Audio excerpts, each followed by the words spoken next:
Okay my dear students, welcome back. CMA final वालों, आप लोगों का स्वागत है इस सेशन में, क्योंकि मैं इस सेशन में कराने जा रहा हूं आपको एसएफएम का दिसंबर 23 का पेपर सॉल्यूशन। जी हाँ, आपने बिल्कुल सही सुना है, पूरा का पूरा पेपर सॉल्व करेंगे, पूरा का पूरा पेपर सॉल्व करेंगे। सबसे बड़ा समस्या अभी क्या हो गया है कि इंस्टीट्यूट से जो सजेस्टेड आंसर्स आ रहा है वो पूरा सॉल्व करके नहीं आ रहा है, अधूरा खाली मतलब लास्ट का आंसर आ रहा है। तो वो लास्ट का आंसर से क्या हो रहा है कि समझ में नहीं आ रहा कि उनका अजम्पशन क्या है, क्या फिगर क्या लिया हुआ है, और उसको क्रैक करना एक सच में मिसाले तारीफ वाली बात है। ठीक है, तो ये एक खुशखबरी है मेरे तरफ से आपके लिए कि आपका जो भाई है ना, ये जो भाई है आपका भाई है ना, ये जो आपका भाई है, इस पूरा सॉल्यूशन इंस्टीट्यूट का क्रैक कर लिया है और पूरा अजम्पशंस उनका जो भी लिया हुआ था उसके हिसाब से जो क्वेश्चन का जो आंसर इंस्टीट्यूट बता रहा है वो सब मैं आपको बताऊंगा पूरा इलैबोरेटेड वे में। उसके लिए मैं पेपर एक पूरा सॉल्व करके आपके सामने लेके आया हूं। तो आपको क्या करना है, ये सॉल्व्ड पेपर जो मैं यूज कर रहा हूं इसको डाउनलोड करना है by given link in the description of the video, और if you are our regular student then you have to check your class slides section to get the notes which we are referring here. ठीक है, देखो इस paper का overall standard जो है मैं बोलूंगा अच्छा स्टैंडर्ड है, मतलब 60 अगर आता है आपका तो गुड मार्क्स। ठीक है, मतलब पेपर लल्लू पंजू पेपर नहीं है। मतलब इसको करने के लिए मुझे ऐसा समझ में आया कि आपका माइंड अगर फ्री नहीं है एग्जाम हॉल में, और माइंड में डर बैठा हुआ है, हड़बड़ बैठा हुआ है, पेशेंस नहीं है, तो आप पूरा का पूरा ब्लंडर करके आ जाएंगे। क्योंकि एसएफएम में क्या है कि वो स्टेप बाय स्टेप वर्किंग देखेगा, जितना पोर्शन मैच होगा उतना मार्क्स देगा। और कई बार कुछ क्वेश्चन ऐसे हैं जहाँ पे शुरुआत में ही कुछ गड़बड़ हो गया तो धड़ धड़ धड़ धड़ धड़ धड़ धड़ पूरा गड़बड़ होगा, तो वो एक भी पोर्शन मैच नहीं कर रहा तो उसका आपको मार्क्स नहीं देंगे। तो आपको एकदम कामनेस और कूलनेस के साथ पेपर अटेम्प्ट करना आना चाहिए। इसके लिए दो चीज रिकमेंडेड है before I start solution of the paper. दो चीज बहुत रिकमेंडेड है। एक, आपको पूरा का पूरा एसएफएम का जितना भी स्टेप्स है, फॉर्मूलाज है, वो यहाँ पे टिका वक्त के रखना है। मतलब कि कोई पूछे और डर करके बता दिया, पूछे और डर करके बता दिया। इस पर्पस को अचीव करने के लिए हमने आप लोगों के लिए एक समरी वीडियो सेशन भी बनाया था, बेसिकली रिवीजन मैराथन सेशन, जिसमें ये नोट्स आपके साथ शेयर किए गए थे। ये नोट्स आपको एज इट इज यूज करना चाहिए और 2-3 बार मतलब बना के खुद से देख लेना चाहिए कि सारा चीज दिमाग में बैठा हुआ है कि नहीं। बिकॉज अगर स्ट्रक्चर ही नहीं बैठा हुआ है तो सम्स कर नहीं पाओगे।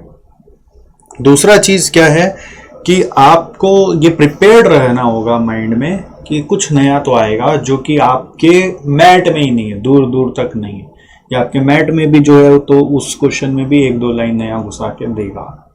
हाँ, वो देखो कई बार ऐसा हो रहा है कि वो कुछ क्वेश्चंस नए आ रहे हैं, वो सीए के मैट में मिल जा रहे हैं। Yes, this is true for costing also, for SFM also, ऐसा हो रहा है। तो अब एक सवाल ये आता है कि क्या हम सीए का पूरा कॉस्टिंग, पूरा एसएफएम भी पढ़ें, सीए में पढ़ने जा रहे हैं तो बेवकूफ़ी हो जाएगी ना, डबल मेहनत कितना आप सकोगे। पॉसिबल है कि सीए का भी पूरा सॉल्व करेंगे, सीएमए का भी पूरा सॉल्व करेंगे, तो ऐसा नहीं होता है।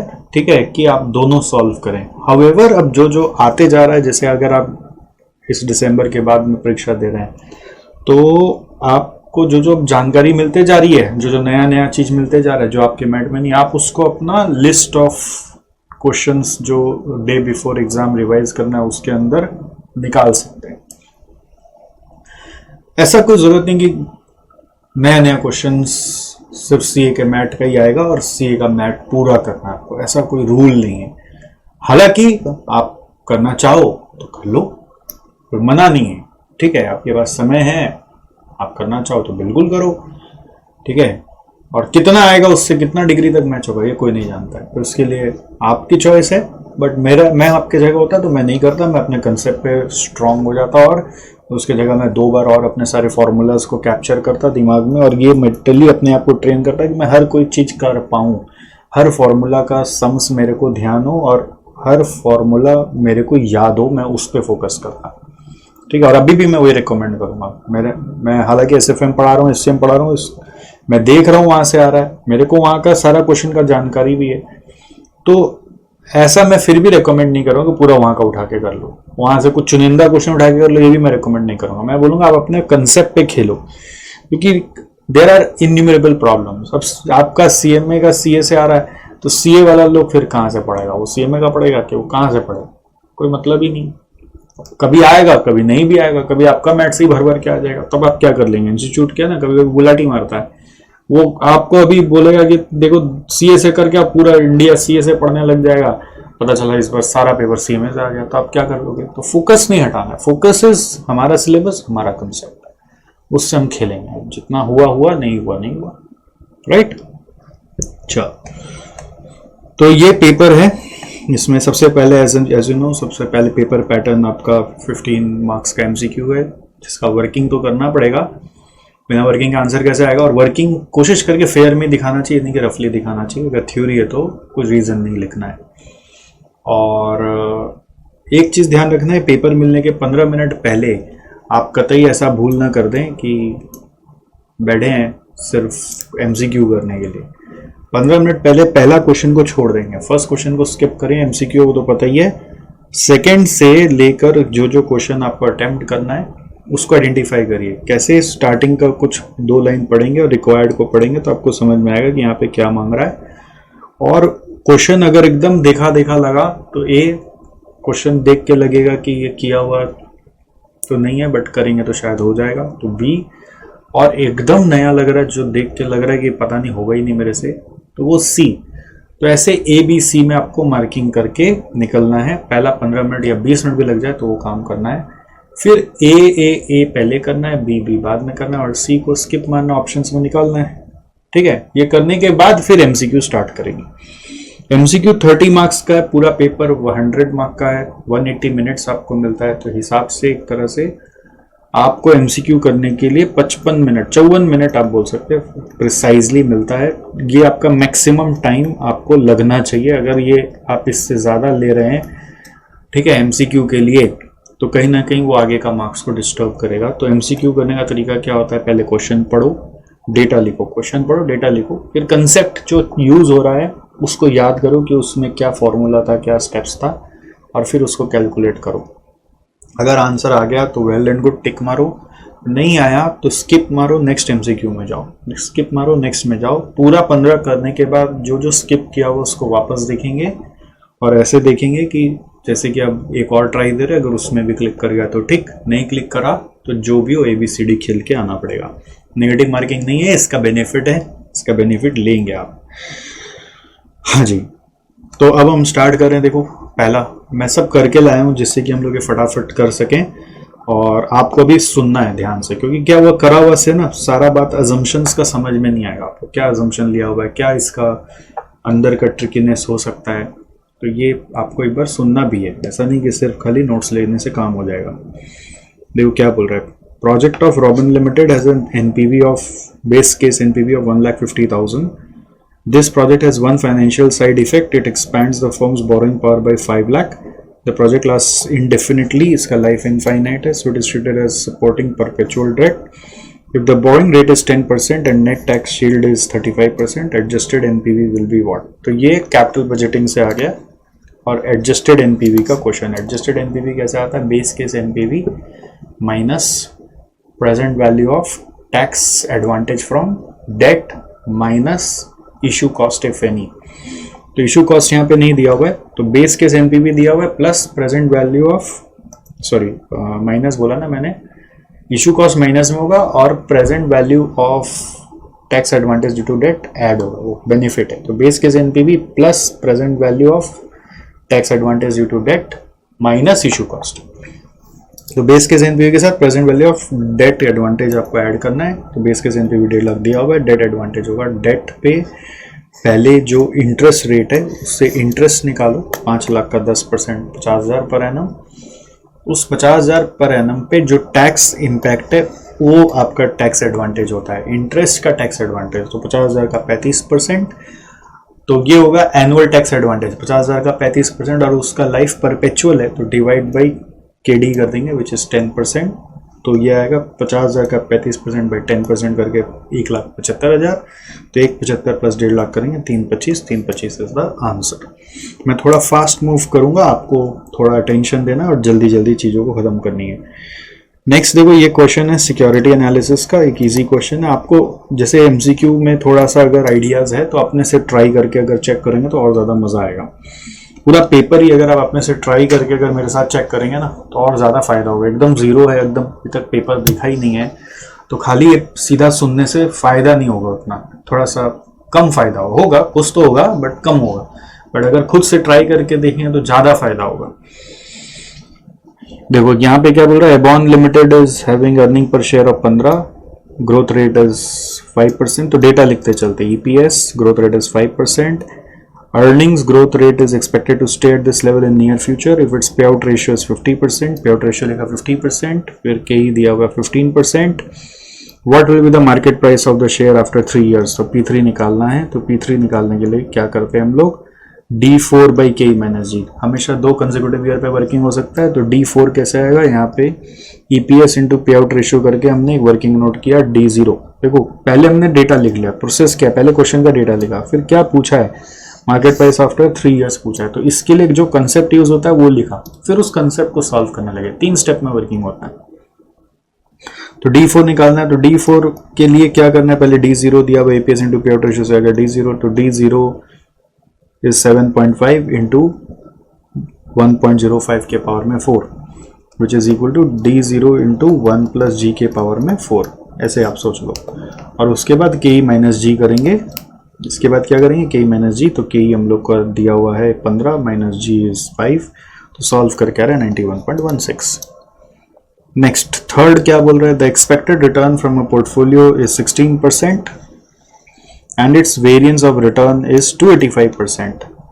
If the investors tolerance is 60, what is the risk penalty. तो ये आपका पोर्टफोलियो मैनेजमेंट में आपको मिलेगा, मॉडर्न पोर्टफोलियो थ्योरी में, कि इन्वेस्टर का रिस्क पेनल्टी निकाला जा सकता है। रिस्क पेनल्टी का फॉर्मूला अगर याद नहीं है तो ये सब होगा नहीं आपसे।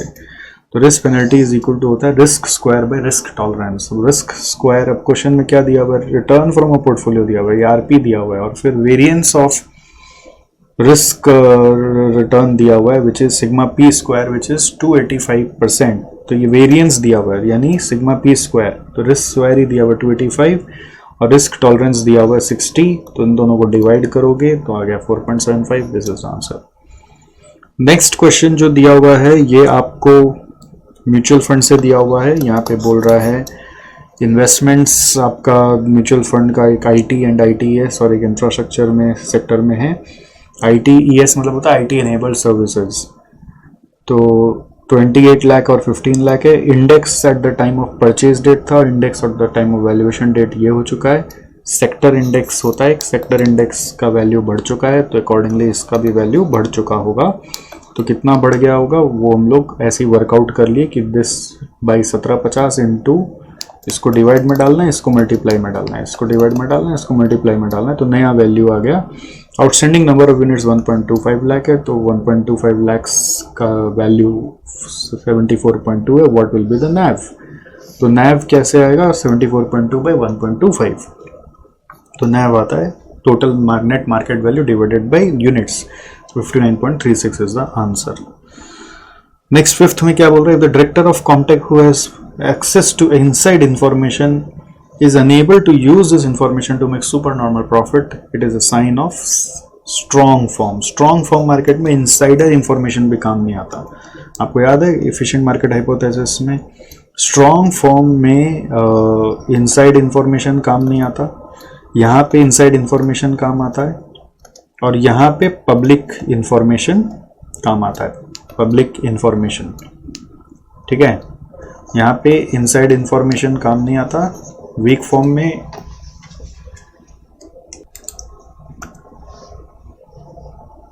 पब्लिक इंफॉर्मेशन काम आ सकता है, यहाँ पर सेमी स्ट्रॉन्ग फॉर्म में पब्लिक इंफॉर्मेशन काम नहीं आएगा, स्ट्रॉन्ग फॉर्म में भी काम नहीं आएगा। ठीक है, इनसाइडर ट्रेडिंग यहाँ पे काम आ सकता है, यहाँ पे इनसाइडर ट्रेडिंग काम आ सकता है, यहाँ पे इनसाइडर ट्रेडिंग काम नहीं आएगा। तो ऐसे याद रखा जा सकता है। ठीक है, तो इसका आंसर है स्ट्रॉन्ग फॉर्म। तो ये एफिशिएंट मार्केट हाइपोथेसिस से क्वेश्चन पूछा गया है। नेक्स्ट क्या बोल रहा है, देखो, Ian limited has a beta of 0.8 with BSc of 300। Each BSc 300 futures contract is worth 100 units. ठीक है, ये अच्छा क्वेश्चन है, इसमें मिस्टेक हो सकता है आपका। तो एक कॉन्ट्रैक्ट का वर्थ 300 यूनिट्स है, इस लाइन का मतलब ही नहीं समझ में आता लोगों को। हम लोग नॉर्मली क्या समझते हैं इस लाइन से कि एक कॉन्ट्रैक्ट का लॉट साइज 100 यूनिट्स है, ये वर्थ 100 यूनिट्स का मतलब कुछ और है भाई साहब। ठीक है, ऐसा एक क्वेश्चन शायद इंस्टीट्यूट में है, each contract is worth 100 units. Worth 100 units मतलब एक कॉन्ट्रैक्ट के अंदर इस स्टॉक का, इयान लिमिटेड स्टॉक का 100 यूनिट घुस जाएगा। एक कॉन्ट्रैक्ट में 100 शेयर्स है, वर्थ 100 यूनिट्स ऑफ ईएल। ठीक है, एक लॉट में 100 फ्यूचर्स है, ऐसा नहीं सोचना है। यही सोच के नॉर्मली लोग सम बना देते हैं। ठीक है, यूट्यूब पे भी मैंने देखा कुछ सम्स ऐसे बने हुए थे, ये चीज पकड़ में नहीं आता। ये आपका इंस्टीट्यूट में दिया हुआ है, खाली जो सीए से पढ़ता है ना, तो सीए का में वैसा कोई सम है नहीं, तो लोग पकड़ नहीं सकते हैं। तो सीएमए में जाके ही पता चलता है कि ऐसा भी सवाल है। समझ गए? तो इसका मतलब क्या है, one future contract is equal to 100 units of EL, ये सबसे इंपॉर्टेंट चीज है। और बीटा इसका 0.8 है। फिर बोल रहा है, ये सोच रहा है बियरिश मार्केट होगा for next 3 months and has gone short on shares of 25,000 shares of EL. तो अगर आपने इसको शॉर्ट किया है शेयर्स को, तो आप उसको हेज करना चाह रहे होंगे, तो आप फ्यूचर्स को फिर लॉन्ग करेंगे। EL shares are traded 100, 3 months future BSE 300 is quoted at 15,500. What are the numbers of BSE 300 futures contract to be taken by BNO if she wants to hedge price risk to the extent of 125%? ऐसा same सम institute मैट में मिल जाएगा आपको, ICMA mat में खोजोगे मिल जाएगा, chapter में मिलेगा, मतलब MCQ में मिले नहीं मिले वो अलग बात है।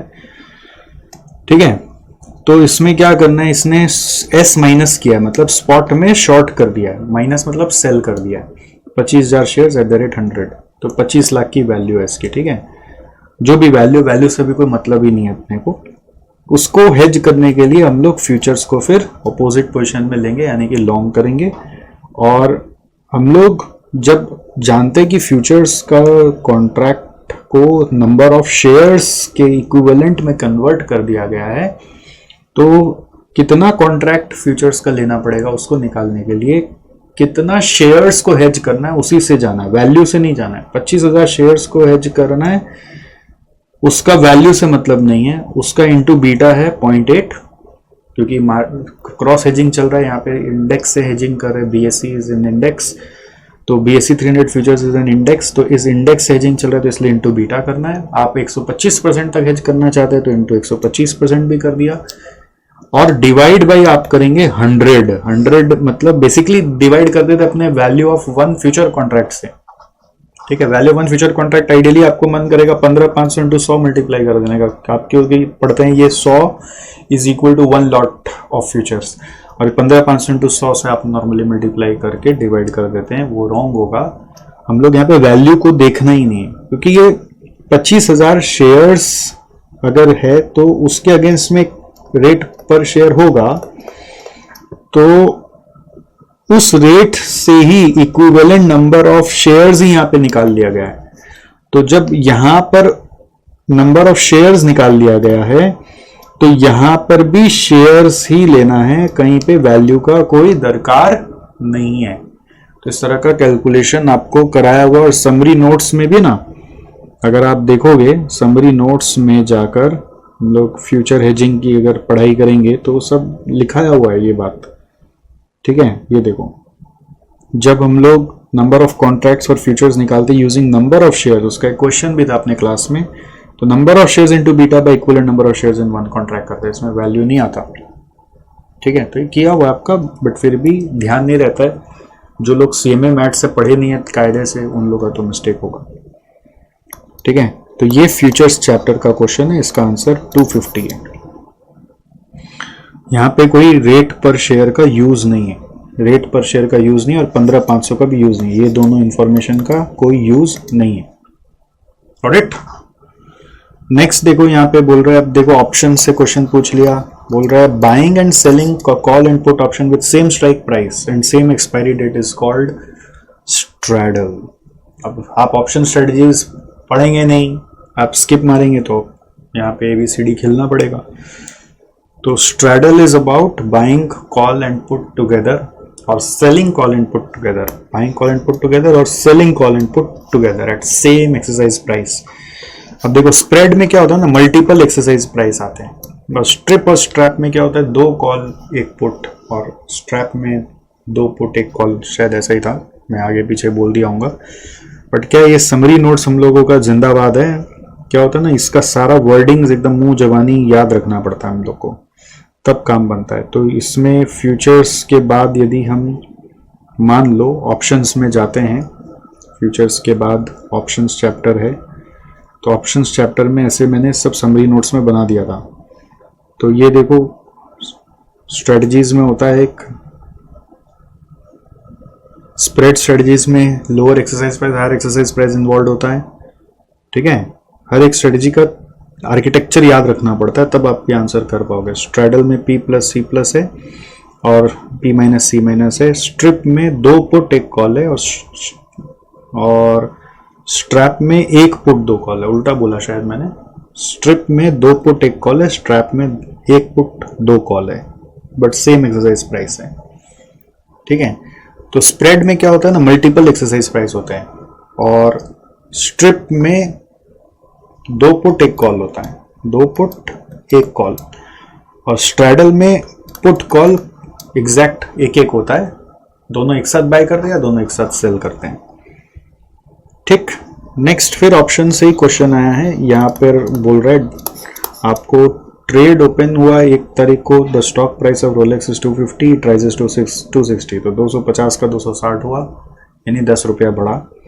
The March 23 call option on Rolex started at 25 and it move to 29, तब ये 250 से 260 हुआ तो 2529 हुआ। इससे ही पता लगाना है कि डेल्टा क्या है, तो delta is change in the call premium और कॉल पे of by change in the stock price, तो द आंसर इज कमिंग 0.4। फिर ये पोर्टफोलियो से आया, slope of security market line denotes, security market line ऐसा होता है, ये SML है, इधर लेफ्ट एक्स एक्सिस में बीटा है, राइट वाई एक्सिस में रिटर्न है, और एक RF से ये स्टार्ट होता है। तो स्लोप ऑफ लाइन मतलब हो गया change in y by change in x, तो change in y is your change in return and change in x is change in beta.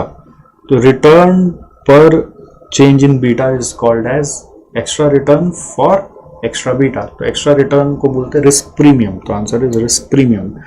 इसमें मन करता है आपका आंसर लिखने का बीटा, तो ध्यान रखिए रॉन्ग हो जाएगा, क्योंकि सिक्योरिटी मार्केट लाइन से नियरेस्ट वर्ड वही आ जाता है बीटा, तो बीटा डाल दो।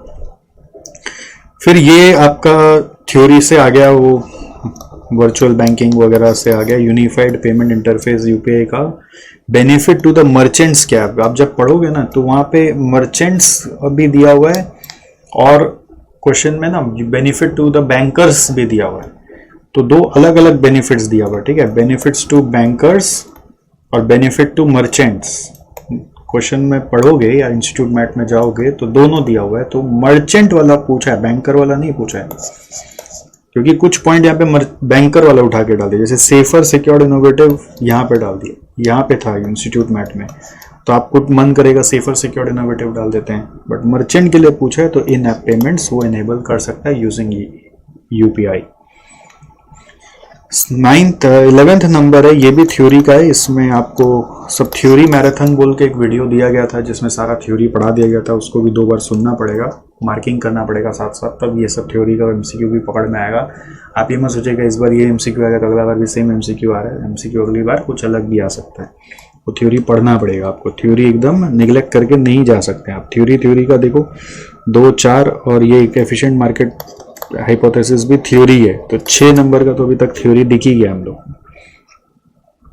ठीक है, तो ये भी एक तरह से थ्योरी है, बट ये प्रैक्टिकल से जोड़ के समझ सकता है आदमी, बट 3 थ्योरी से एकदम क्लियर कट थ्योरी है।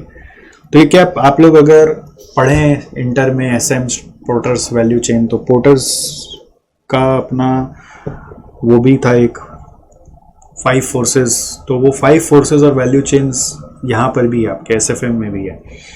तो वैल्यू चेन से यहाँ क्वेश्चन नहीं है, 5 फोर्सेस से क्वेश्चन है, उसको पोर्टर स्ट्रक्चरल एनालिसिस बोल के रेफर किया हुआ है। उसमें बोल रहा है which of the following is not considered as an entry barrier. ये वर्ड नॉट हम लोग को नॉर्मली दिखता नहीं है, ध्यान रखना, नॉट ध्यान से देना है कि कौन सा एंट्री बैरियर नहीं है।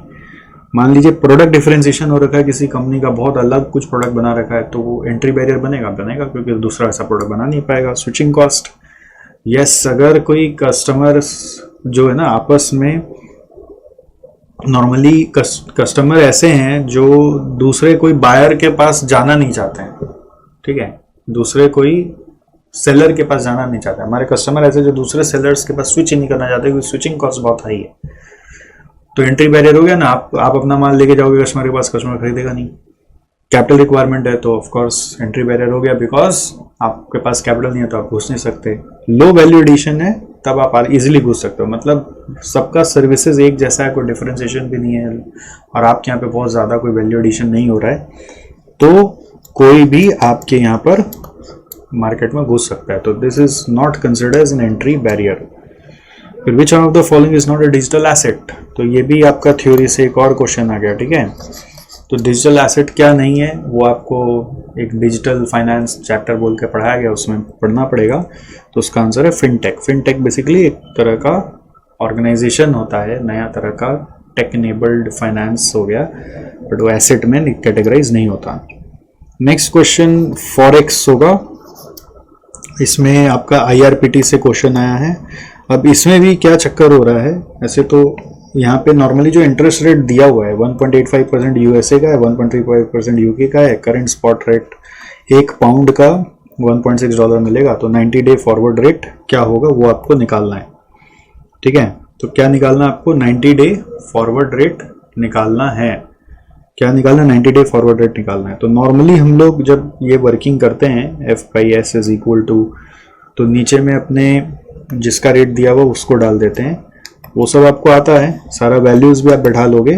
बट अपने जो नॉर्मली वर्किंग करते हैं 90 डे इंटरेस्ट रेट 1.85% है, तो अपन हैबिचुअली इंटू 9/12 करते हैं, मतलब अपने अज्यूम करते हैं कि जो रेट दिया हुआ वो एनुअल रेट दिया हुआ, पीरियोडिक रेट दिया हुआ, ऐसा अपने अज्यूम नहीं करते। तो यहाँ पे जो रेट है वो एनुअल रेट नहीं है, वो पीरियोडिक रेट ही है। अगर आप उसको पुट करके सॉल्व करोगे तो आंसर मैच करेगा, बट अगर आप इंटू 9/12 करोगे तो आंसर 1.607 एग्जैक्ट मैच नहीं करेगा। नियरेस्ट में 1.607 मैच करता है, तो आदमी वही आंसर डाल देता है। बट बात ये कि अब ये चेकिंग करेगा क्या इंस्टीट्यूट ये working, the answer is ideally no. MCQ में चेक नहीं करना चाहिए, आइडियली नो, बट फिर भी अपने को पता नहीं है तो अपने रिस्क नहीं लेंगे, इसलिए वर्किंग नोट्स हमेशा बनाएंगे। अपने रिस्क का वर्किंग जो है कॉपी में लाइन बाय लाइन करेंगे, ऐसा नहीं कि रफली करेंगे, थ्योरी का नहीं करेंगे, कुछ रीजन भी नहीं लिखेंगे, बट प्रैक्टिकल का वर्किंग करेंगे। नेक्स्ट क्वेश्चन देखो, यहाँ पर ये पोर्टफोलियो मैनेजमेंट से आया है। Zon's shares are traded in stock market. SD of Zon's shares in market are 6% and 4% respectively. If the correlation coefficient for the shares with the market is 0.8, what will be the beta of the company's share based on CAPM?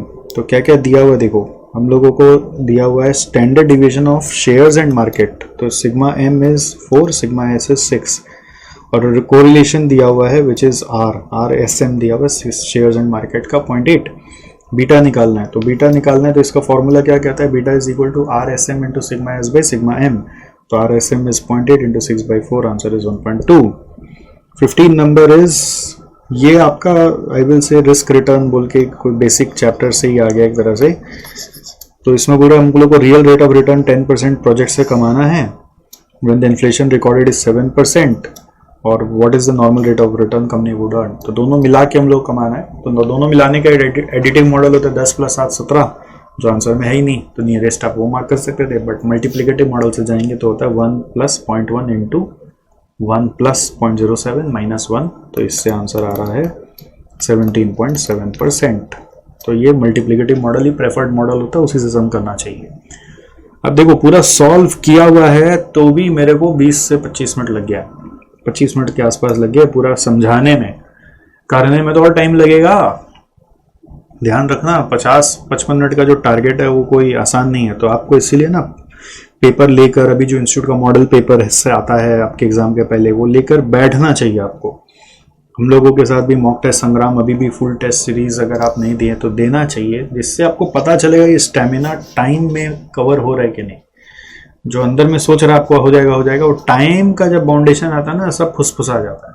तो वो try करके देखना पड़ेगा कि कहाँ दिमाग ज़्यादा लग रहा है, कौन सा में स्किप कर सकते थे बट स्किप नहीं किए। Lot of things are there. Next question number 2A में आ जाओ। ये कैपिटल बजटिंग का क्वेश्चन है, ठीक है। तो इसमें काफ़ी समय लगा मेरे को क्रैक करने में, क्या सोच के इंस्टीट्यूट आंसर निकाला है। कई बार कुछ बच्चों का ऐसा भी हो जाता है कि वो उतना सोचते नहीं और धड़ धड़ करते जाते और सब सही भी हो जाता है, ऐसा भी होता है। मैं ज़्यादा सोचता हूँ, ज़्यादा नॉलेज होता हूँ, ज़्यादा सोचता है, ज़्यादा ट्रिक खोजता है कि कुछ तो बात होगा, तो वो सारा के कारण मेरे को लगता है ज़्यादा टाइम लग गया। बट ये बच्चा अगर अपना धुन में करता तो सही कर लेता मेरे हिसाब से। तो इसमें क्या बोल रहा है, purchase price of new machine is 3640 and is expected life is 8 years, ठीक है। Purchase price is 3640, life is 8 years, company follows SLM on the original investment, scrap value is not considered for the purpose. तो depreciation निकालने के लिए SLM use करेंगे, scrap value को ignore करेंगे। Other expenses to be incurred लिखा है, देखो यहाँ पे लिखा एक्सपेंसेस टू बी इनकर्ड, मतलब ये सब फ्यूचर एक्सपेंसेस है जो काम के हैं। इंस्टॉलेशन चार्जेस देना पड़ेगा, कंसल्टेंट फीस देना पड़ेगा। बट फिर यहाँ पे लिख दिया paid for advice to buy, paid word लिख दिया, नहीं लिखना चाहिए था, फिर लिखना चाहिए टू बी पेड, या खाली कंसल्टेशन फीस लिखता। तो पेड लिखने से ऐसा लग रहा है कि ऑलरेडी दे दिया है डिसीजन लेने के पहले, तो इररिलेवेंट कॉस्ट है, इसको हटाना है, ऐसा लग रहा था। बट इसको कंसिडर करना पड़ेगा, तभी इंस्टीट्यूट से आंसर मैच होगा। अब आप हटा दिए और आंसर मैच नहीं हुआ तो बम बम बोले, मैं नहीं बोल सकता, बम बम बोले, भोले बाबा बोलेंगे। Additional working capital will be released after 8 years is 23,800, तो 23,800 हम लोग का वर्किंग कैपिटल पे इन्वेस्टमेंट होगा, ठीक है। फिर बोला return down value of the existing machine is 1,06,400 and it's cash salvage value 17,500। यहाँ रिप्लेसमेंट हो रहा है तो पुराना मशीन को बेच देंगे, 17,500 मिलेगा। और उसका WDV अगर 1,06,400 और 17,500 मिल रहा है तो आप समझ लेना आपको कैपिटल गेन टैक्स भी लेना है। आप किसी समय अपने लेते, किसी समय नहीं लेते, ये आपको पता ही है, कभी लेना है कभी नहीं लेना है। मैंने हमेशा बोला था कि जब जब बुक वैल्यू दिया हो तो कंसिडर कर ही लो, है ना, हमेशा ऐसा ही समझाया था, कर ही लो, रिस्क मत लो। तो इधर आंसर तभी मैच होगा जब आप कैपिटल गेन टैक्स को कंसिडर करेंगे। फिर dismantling of existing machine would cost 6,300, तो नेट सैलवेज वैल्यू लेंगे 17,500 माइनस 6,300।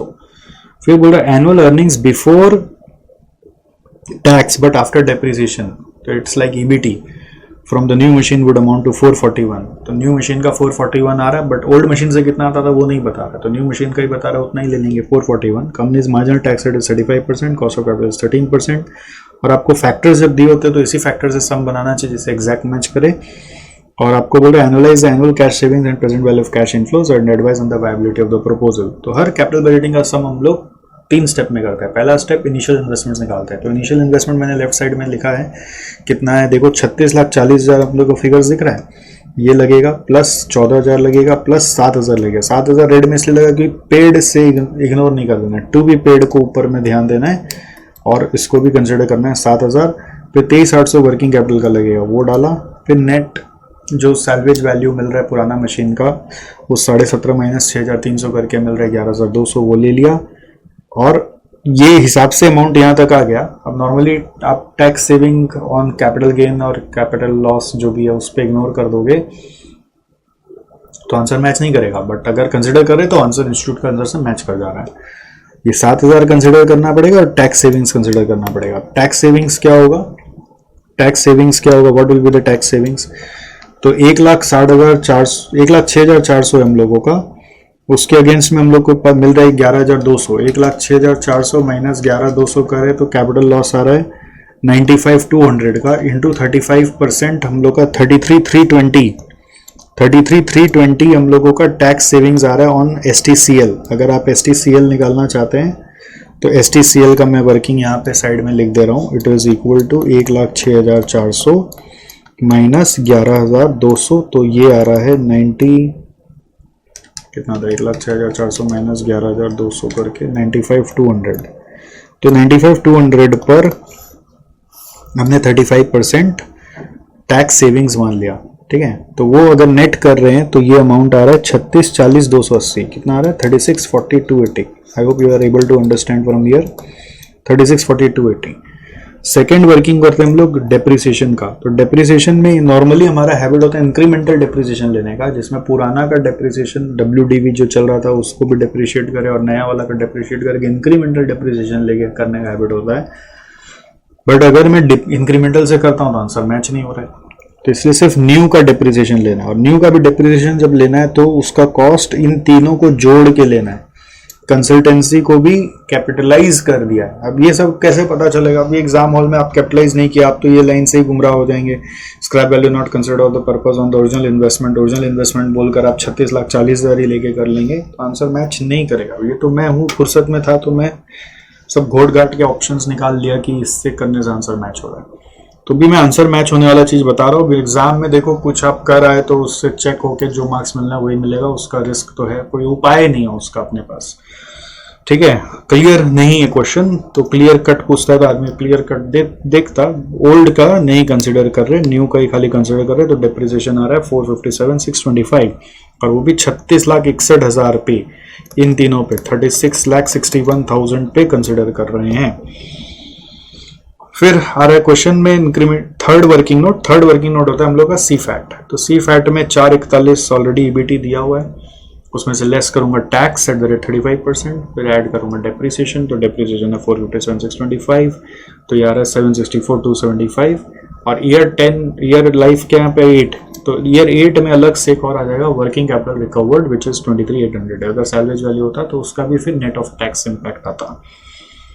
फिर क्वेश्चन में जो बोला annual cash savings and present value of cash flows बताओ, तो एनुअल कैश सेविंग्स है 744,275, दिस इज 744,275 और present value of cash inflows जब होगा तो 744,275 और 23,800 का दोनों का प्रेजेंट वैल्यू लेना है। एंड उसके लिए फैक्टर्स यहाँ पे दिए हुए हैं, यहाँ पे 4.8, यहाँ पे 0.376, तो 4.8 इंटू 744,275 प्लस 2300 इंटू 0.376, इन दोनों को जोड़ के आ रहा है 35,81,467, ठीक है।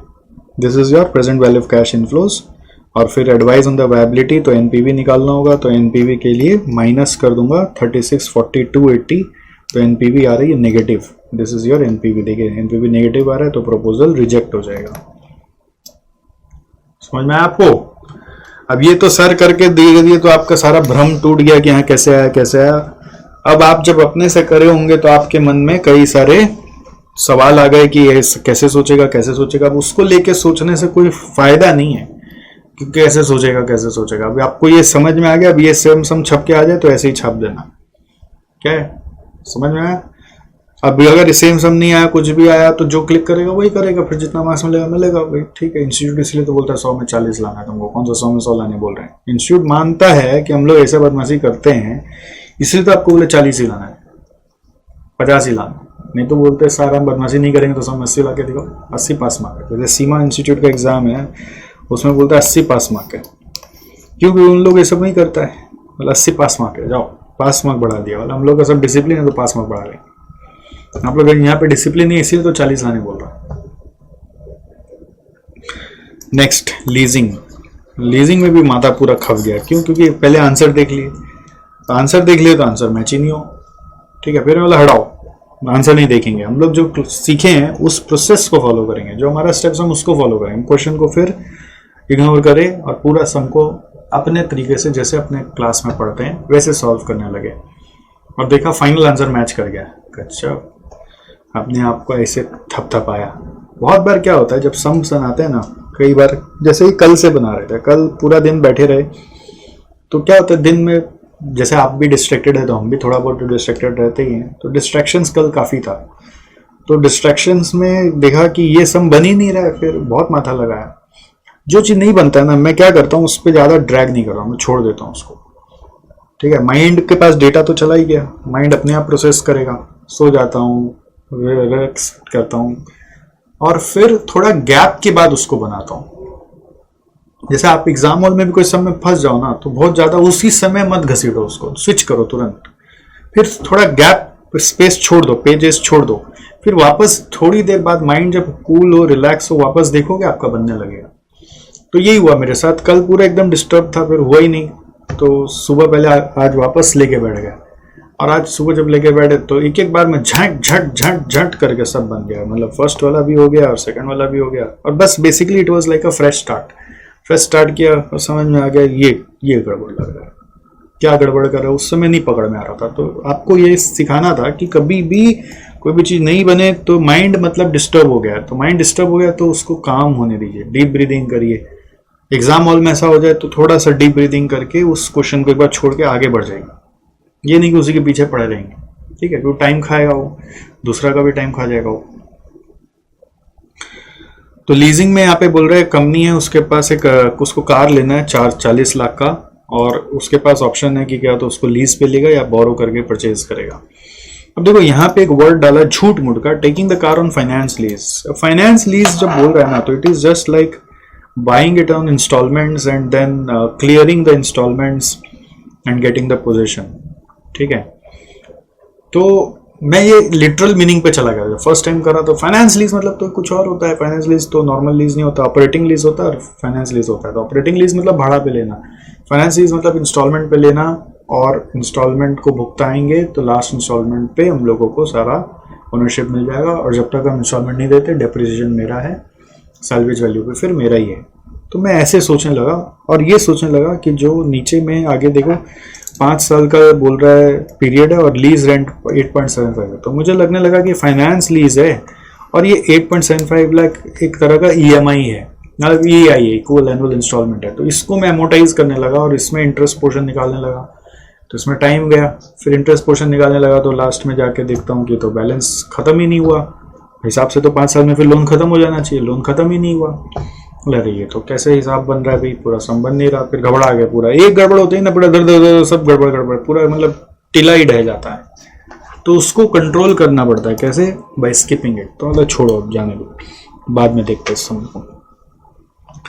फिर वापस आके दिमाग लगाया, मतलब सोचो वर्ड फाइनेंस लीज नहीं है ये, सिंस एनुअल रेंटल लिखा हुआ है तो रेंटल है, मतलब देयरफॉर ये ऑपरेटिंग लीज ही होगा। ये सोच के सम करते हैं और देखते क्या हो रहा है। उसके बाद आगे पढ़ने लगे, expected to have life of 5 years, it will fetch net salvage value of 10 lakh at the end of year 5, depreciation rate is 40% on WDV basis, applicable tax rate is 35%, the applicable before tax borrowing rate for the company, borrowing वाला चीज यहाँ पे काम आएगा, that is 13.8462। अब borrow कर रहे हैं तो कैपिटल रीपेमेंट करेंगे, राइट। तो रीपेमेंट करेंगे तो किस हिसाब से करेंगे, मतलब उसका सिस्टम नहीं बताया, तो अज्यूम करना पड़ेगा कि हम लोग इक्वल एनुअल इंस्टॉलमेंट्स में रीपे कर देंगे। अगर ये अजम्पशन नहीं क्लिक करा तो होगा ही नहीं सम आपसे। मुझे क्या लगता है पता है, कैपिटल बजटिंग और leasing, unless very very sure हो आप क्वेश्चन देखकर, आपको इसको ऑप्शन में रखना चाहिए, उसके जगह थ्योरी प्रिपेयर कर लेना चाहिए, वो ज्यादा बेटर है। ये मेरा ऐसा एक सजेशन है। अनलेस वेरी वेरी श्योर हो, आपको लग रहा है कि अरे बहुत आसान, एकदम देखा देगा ये, एकदम अभी कभी हो जाएगा, नहीं तो ये बहुत है ना पेचीदा कर देता है। ऐसे तो क्वेश्चन छोटा छोटा है, बहुत बार एग्जाम में ना कैपिटल बजटिंग और लीजिंग का क्वेश्चन भी बड़ा बड़ा आता है, एक एक 1.5 पन्ना तक चल रहा होता है, तो वो बहुत घबराहट पैदा कर देता है, क्वेश्चन पढ़ने में भी बहुत टाइम चला जाता है, और ऐसे भी लेंदी होते हैं, और दोनों एक ही साथ घुसा दिया तो सोचो और लेंदी हो गया। तो ये जस्ट एक सजेशन दिया गया, बट अभी फिलहाल के लिए एक बार समझ लो। फिर उसके बाद डिस्काउंटिंग फैक्टर्स 13.8462 और 0.09 के हिसाब से दिया हुआ है। तो लीजिंग में सबसे बड़ा समस्या क्या है, डिस्काउंटिंग रेट क्या होगा, तो वो होता है हमेशा पोस्ट टैक्स KD, जब बोरो किया तो पोस्ट टैक्स KD होगा। Assess the NPV of cash outflows if car is acquired on finance lease, finance lease मतलब basically lease, and justify the net advantage of leasing. तो आपको basically पूरा leasing का sum solve करना है। तो मैंने क्या किया, मैं आपको समझा देता हूँ। पहले मैं अपना डिस्काउंटिंग रेट को फिक्स कर लिया कि क्या वो पोस्ट टैक्स KD होगा, तो 13.8462 is the interest rate into 1 - T करूंगा, तो ये आया 9%। इसलिए समझ में आया कि 9% अपने को और एक दिया हुआ है, ठीक है। फिर फाइनेंस लीज बोला है तो फाइनेंस लीज यूज कर लिया, उसका प्रेजेंट वैल्यू निकालना है, तो it is LR into 1 - T का प्रेजेंट वैल्यू, तो LR 8.75 इंटू 1 - 0.35, ये इसका lease rent net of tax होगा, उसका प्रेजेंट वैल्यू जो भी लेना है वो पोस्ट टैक्स KD से लेना है 9% से, तो वो आंसर आ रहा है 9% का टोटल एन्युटी फैक्टर है 3.8896, उसको मल्टीप्लाई किया तो 22/12/210। अब इंस्टीट्यूट मैट का ये सब वैल्यूज मैच नहीं कर रहा है, बट फाइनल आंसर जो आना है नेट एडवांटेज वो मैच कर रहा है। ठीक है, तो यही खाली इस सब में ना परेशानी हम लोगों को उठाना पड़ा था जब हम इसको सॉल्व कर रहे थे कि इंस्टीट्यूट का आंसर दिख लिया यहाँ पर, अभी मैच ही नहीं हो रहा है, तो लगा कि पता नहीं कैसे होगा कैसे होगा कैसे होगा, करनी नहीं पाए लास्ट तक। ऑप्शन नंबर 2 बोल रहे कॉस्ट ऑफ एक्विजिशन, जिसमें बोरो करके अपने लीज पे ले रहे खरीद रहे हैं, बोरो करके खरीद रहे हैं, तो उसके लिए ईआई एक अज्यूम कर लिया मैंने। तो ईआई के लिए जो इंटरेस्ट रेट होता है वो अपने 13.8462% के हिसाब से ईआई निकाला, तो उसका एन्युटी फैक्टर 3.4458 है, तो उससे ईआई आ गया 116833। फिर डेप्रिसिएशन का एक शेड्यूल बनाया जिसमें डेप्रिसिएशन टैक्स शील्ड का प्रेजेंट वैल्यू चाहिए, तो डेप्रिसिएशन 40% WDV है, तो 40 लाख पे 40% 16 लाख होगा, फिर 40% मारा, फिर 40% मारा, तो करते करते ये डेप्रिसिएशन आ गया। फिर उसका @9% ये जो डिस्काउंटिंग फैक्टर्स दिए हुए इसको यूज़ करके प्रेजेंट वैल्यू ले लिया, और टैक्स शील्ड पे लेना था तो मैं डेप्रिसिएशन पे ले लिया, फिर इनटू लास्ट में एक साथ 35% कर दिया, तो ये आ गया 108 क्या है 1085,088। फिर सैलवेज वैल्यू भी यहाँ पे दिया हुआ था कि सैलवेज वैल्यू 10 लाख है, तो सिंस यहाँ WDV डेप्रिसिएशन है तो सैलवेज वैल्यू को net of capital gain tax लिया। हमेशा कैपिटल गेन टैक्स एडजस्ट कर ही लेना चाहिए, तो net of capital gain tax लिया। अब शायद हो सकता है मैंने क्लास में बोला होगा, हाँ इग्नोर करके चल लो कोई दिक्कत नहीं, मेरे को याद नहीं है अभी। मेरे को ऐसा लग रहा है कि ये दोनों में कैपिटल गेन टैक्स बहुत इंपॉर्टेंट रोल प्ले किया, अगर उससे नहीं मिल रहा कर रहे थे तो आंसर मैच नहीं कर रहा था। तो इस क्लास में क्या बोले थे, अगर बोला था मान लो पढ़ाते समय कि इग्नोर कर सकते हो हमेशा, तो मुझे अभी लग रहा है कि अभी वो स्टेटमेंट को चेंज करना चाहिए। अभी ये बोलूँगा कि हमेशा कंसिडर कर ही लो, क्योंकि दोनों सब में वही एक पेचीदा चीज़ था। तो इसमें कितना आया देखो, पहले बुक वैल्यू निकालना पड़ेगा ना अपने को, कि ये टोटल डेप्रिसिएशन चार्ज करके जो WDV है वो कितना है वो निकालना पड़ेगा। 40 लाख माइनस ये सारा डेप्रिसिएशन को अगर आप टोटल करोगे तो कितना आएगा 16 लाख 960 576 345 600 207360, तो ये आ रहा है 3688 960। ये सारा डेप्रिसिएशन को अगर माइनस कर दें तो आंसर आ रहा है 311040। अब सेल वैल्यू 10 लाख,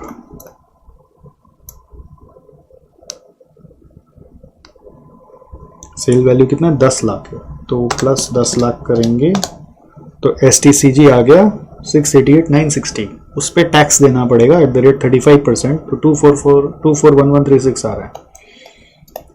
35% ही है ना, ये रहा यहाँ पे 35% पे टैक्स दिया, तो नेट सेल्वेज वैल्यू का प्रेजेंट वैल्यू लेना है। तो नेट सेल्वेज वैल्यू क्या होगा, इन दोनों को अगर हम साइड कर दें तो नेट सेल्वेज वैल्यू आ रहा है 10 लाख माइनस 241136, 10 लाख माइनस 241136, ठीक है, ये 10 लाख है माइनस 241136 करा टैक्स का, 10 लाख माइनस 241136 करा टैक्स का, इंटू 0.6499, इंटू 0.6499, ये जो अपना ईयर 5 का प्रेजेंट वैल्यू उसको ले लिया, तो ये नेट रिजल्ट आ गया 493,186, 493,186, 493,186, 493,186, 493,186।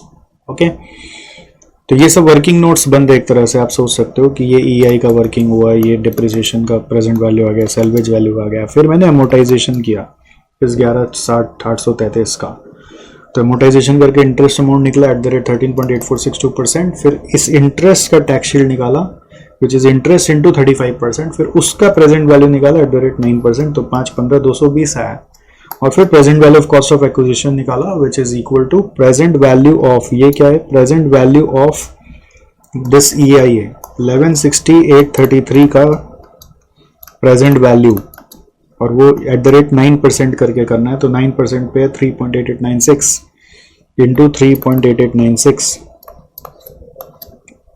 माइनस करना है आपको जो प्रेजेंट वैल्यू ऑफ DTS है, माइनस करना है present value of salvage value है, फिर आपको माइनस करना है present value of interest, tax shield है।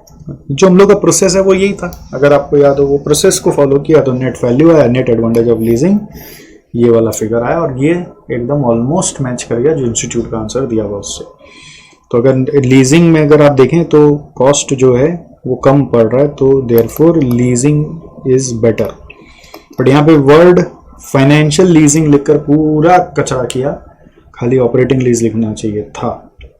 ठीक है, अब ये एग्जाम हॉल में ऐसा वर्ड्स गड़बड़ कर दे तो क्या करेगा बच्चा, गुमराह हो जाएगा और फंस जाएगा, और फंस गया तो तुरंत निकलना है। ध्यान रखना, घड़ी देखकर पेपर अटेम्प्ट होता है, जितना देर एक क्वेश्चन का अलॉटेड है उतना देर ही करना है। ठीक है, 15 मार्क का क्वेश्चन है, अगर ये 14 मार्क का, तो 14 मार्क के लिए इंटू 1.8, 25 मिनट में दोनों पार्ट करना है। तो 25 मिनट तो बेटा क्वेश्चन 2A ही ले लेगा। हाँ, आपका मैं फैक्ट बता रहा हूं, 25 मिनट 2B 25 मिनट अकेला मांगता है, तो ये पॉसिबल नहीं है। इसीलिए मैं क्या बोल रहा हूं, कैपिटल बजटिंग लीजिंग बेटर है कि एकदम मतलब लगे कि अब कुछ करने को नहीं है, सब खत्म करा है, अब टाइम है तो कर लेना। It should be always the last. और अनलेस एक बहुत छुटका सा पुटकी सा क्वेश्चन आ गया जो देख के लॉलीपॉप आ गया, तब करना है, नहीं तो जनरली ये बहुत टाइम कंज्यूम करता है। इसका ध्यान रखना है, बच के निकलना है। 3A, ओके, तो 3A भी एक तरह से कैपिटल बजटिंग का ही क्वेश्चन आ गया वापस, जो उसमें सेकंड पार्ट है रिस्क एनालिसिस वाला। इसमें एक अपने रिग्रेट मैट्रिक्स पढ़ते हैं, मिनी मैक्स रिग्रेट वाला क्वेश्चन है। इसमें पहला पूछ रहा है evaluate the expected value of the 3 projects. Expected value very simple, profit into probability करके टोटल करा। तो तीनों में जो बेस्ट आया है वो देखो Z आया, तो Z बेस्ट है। एक्सपेक्टेड वैल्यू में कौन सा प्रोजेक्ट अंडरटेक करना चाहिए, Z। और मिनी मैक्स रिग्रेट रूल से बताओ कौन सा प्रोजेक्ट जाना चाहिए। तो मिनी मैक्स रिग्रेट रूल बोलता है कि आप पहले रिग्रेट निकालोगे। तो रिग्रेट निकालने के लिए हम लोग क्या करेंगे, जो भी अपना सिचुएशन का इस रो वाइज जाएंगे। मान लो हर रो में जो हाईएस्ट वैल्यू है उसको सबसे माइनस करेंगे। तो 80,000 को सबसे माइनस करा तो 40,000, 20,000 जीरो। सेकेंड वाले में वापस 80,000 को सबसे माइनस करा तो 15,000, 25,000 जीरो। थर्ड वाले में 1,00,000 को सबसे माइनस करा 20,000, 1,10,000 को सबसे माइनस करा तो 1,10,000 में से 90,000 गया तो 20,000, 1,10,000 में से 1,10,000 गया तो जीरो, 1,10,000 में से 1,00,000 गया तो 10,000। ठीक है, तो ये माइनस करके आ गया अपना फिगर्स। और फिर मिनी मैक्स रिग्रेट बोलता है पहले आप मैक्स निकालोगे फिर उसका मिन लोगे। तो इस तरफ से चलता है, मिनी मैक्स हमेशा इस तरफ से देखते हैं, मैक्सिमिन इस तरफ से देखते हैं। तो आपको प्रोजेक्ट एक्स का मैक्स वैल्यू दिख रहा है 40, वाई में दिख रहा है मैक्स वैल्यू 25 और जेड में मैक्स वैल्यू दिख रहा है 10। तो उसका मिन लेना है। तो मिन मतलब 40, 25, 10 में मिन। ठीक है, ये मैक्स वाला लिया, मैक्स रिग्रेट, फिर मैक्स रिग्रेट का मिन लेना है। तो वो जेड में है तो अगेन जेड सिलेक्ट हुआ। अब ये सम्स आपको प्रैक्टिस करना पड़ेगा, इसका एक दो और। ये इंस्टीट्यूट मैट में दिया हुआ है, इसी तरह का सेम सम है। ठीक है, जस्ट सर्च करो इंस्टीट्यूट मैट का पीडीएफ में मिनी मैक्स रिग्रेट, तो you will get the sums. उसको एक बार और देख लो। नेक्स्ट 3B में देखो क्या बोल रहा है, ये सिक्योरिटी एनालिसिस, इक्विटी एनालिसिस का क्वेश्चन है। ठीक है, सिक्योरिटी एनालिसिस का क्वेश्चन है, मतलब वो इक्विटी एनालिसिस इजी क्वेश्चन है। मतलब this question has got no as such big impact, easily आप आराम से कर सकेंगे। मतलब 3A भी इजी है। अब आप कोई पढ़े ही नहीं कोई चैप्टर तो फंस जाएंगे। आप लोग बोलते हैं ना ये चैप्टर छोड़ दे सर, टाइम नहीं बचा, तो फंस जाएंगे, तो बुरा फंसेंगे। बट अगर सब पढ़ा हुआ रहेगा तो कौन सा हार्ड आ गया, जिससे पढ़ा था उससे भी हार्ड आ सकता है, तो उसको छोड़ दिया। 2A को पूरा छोड़ दो, 3A भी आराम से कर सकते हो। फिजल लिमिटेड का बोल रहा है earnings and dividend have been growing at the rate of 18% per annum. तो अभी growing rate 18%, growth rate is expected to continue for 4 years, फिर after that the growth rate will fall to 12% for next 4 years, thereafter the growth rate is expected to be 6% forever। तो 8 साल का बोल रहे हैं, 18 और 12 है। The last dividend per share was 2 and the investors required rate of return on Fizzle equity is 15%। Assess the value using a 3-step procedure। 3-step procedure बोलने का दरकार नहीं है, वो हम लोग को पता है कैसे करना है। ठीक है, हम लोग अपने हिसाब से कर लेते। पहला 4 साल जो अर्निंग्स अभी दिया हुआ है, कितना दिया हुआ है देखो, लास्ट डिविडेंड ये D0 दिया हुआ है।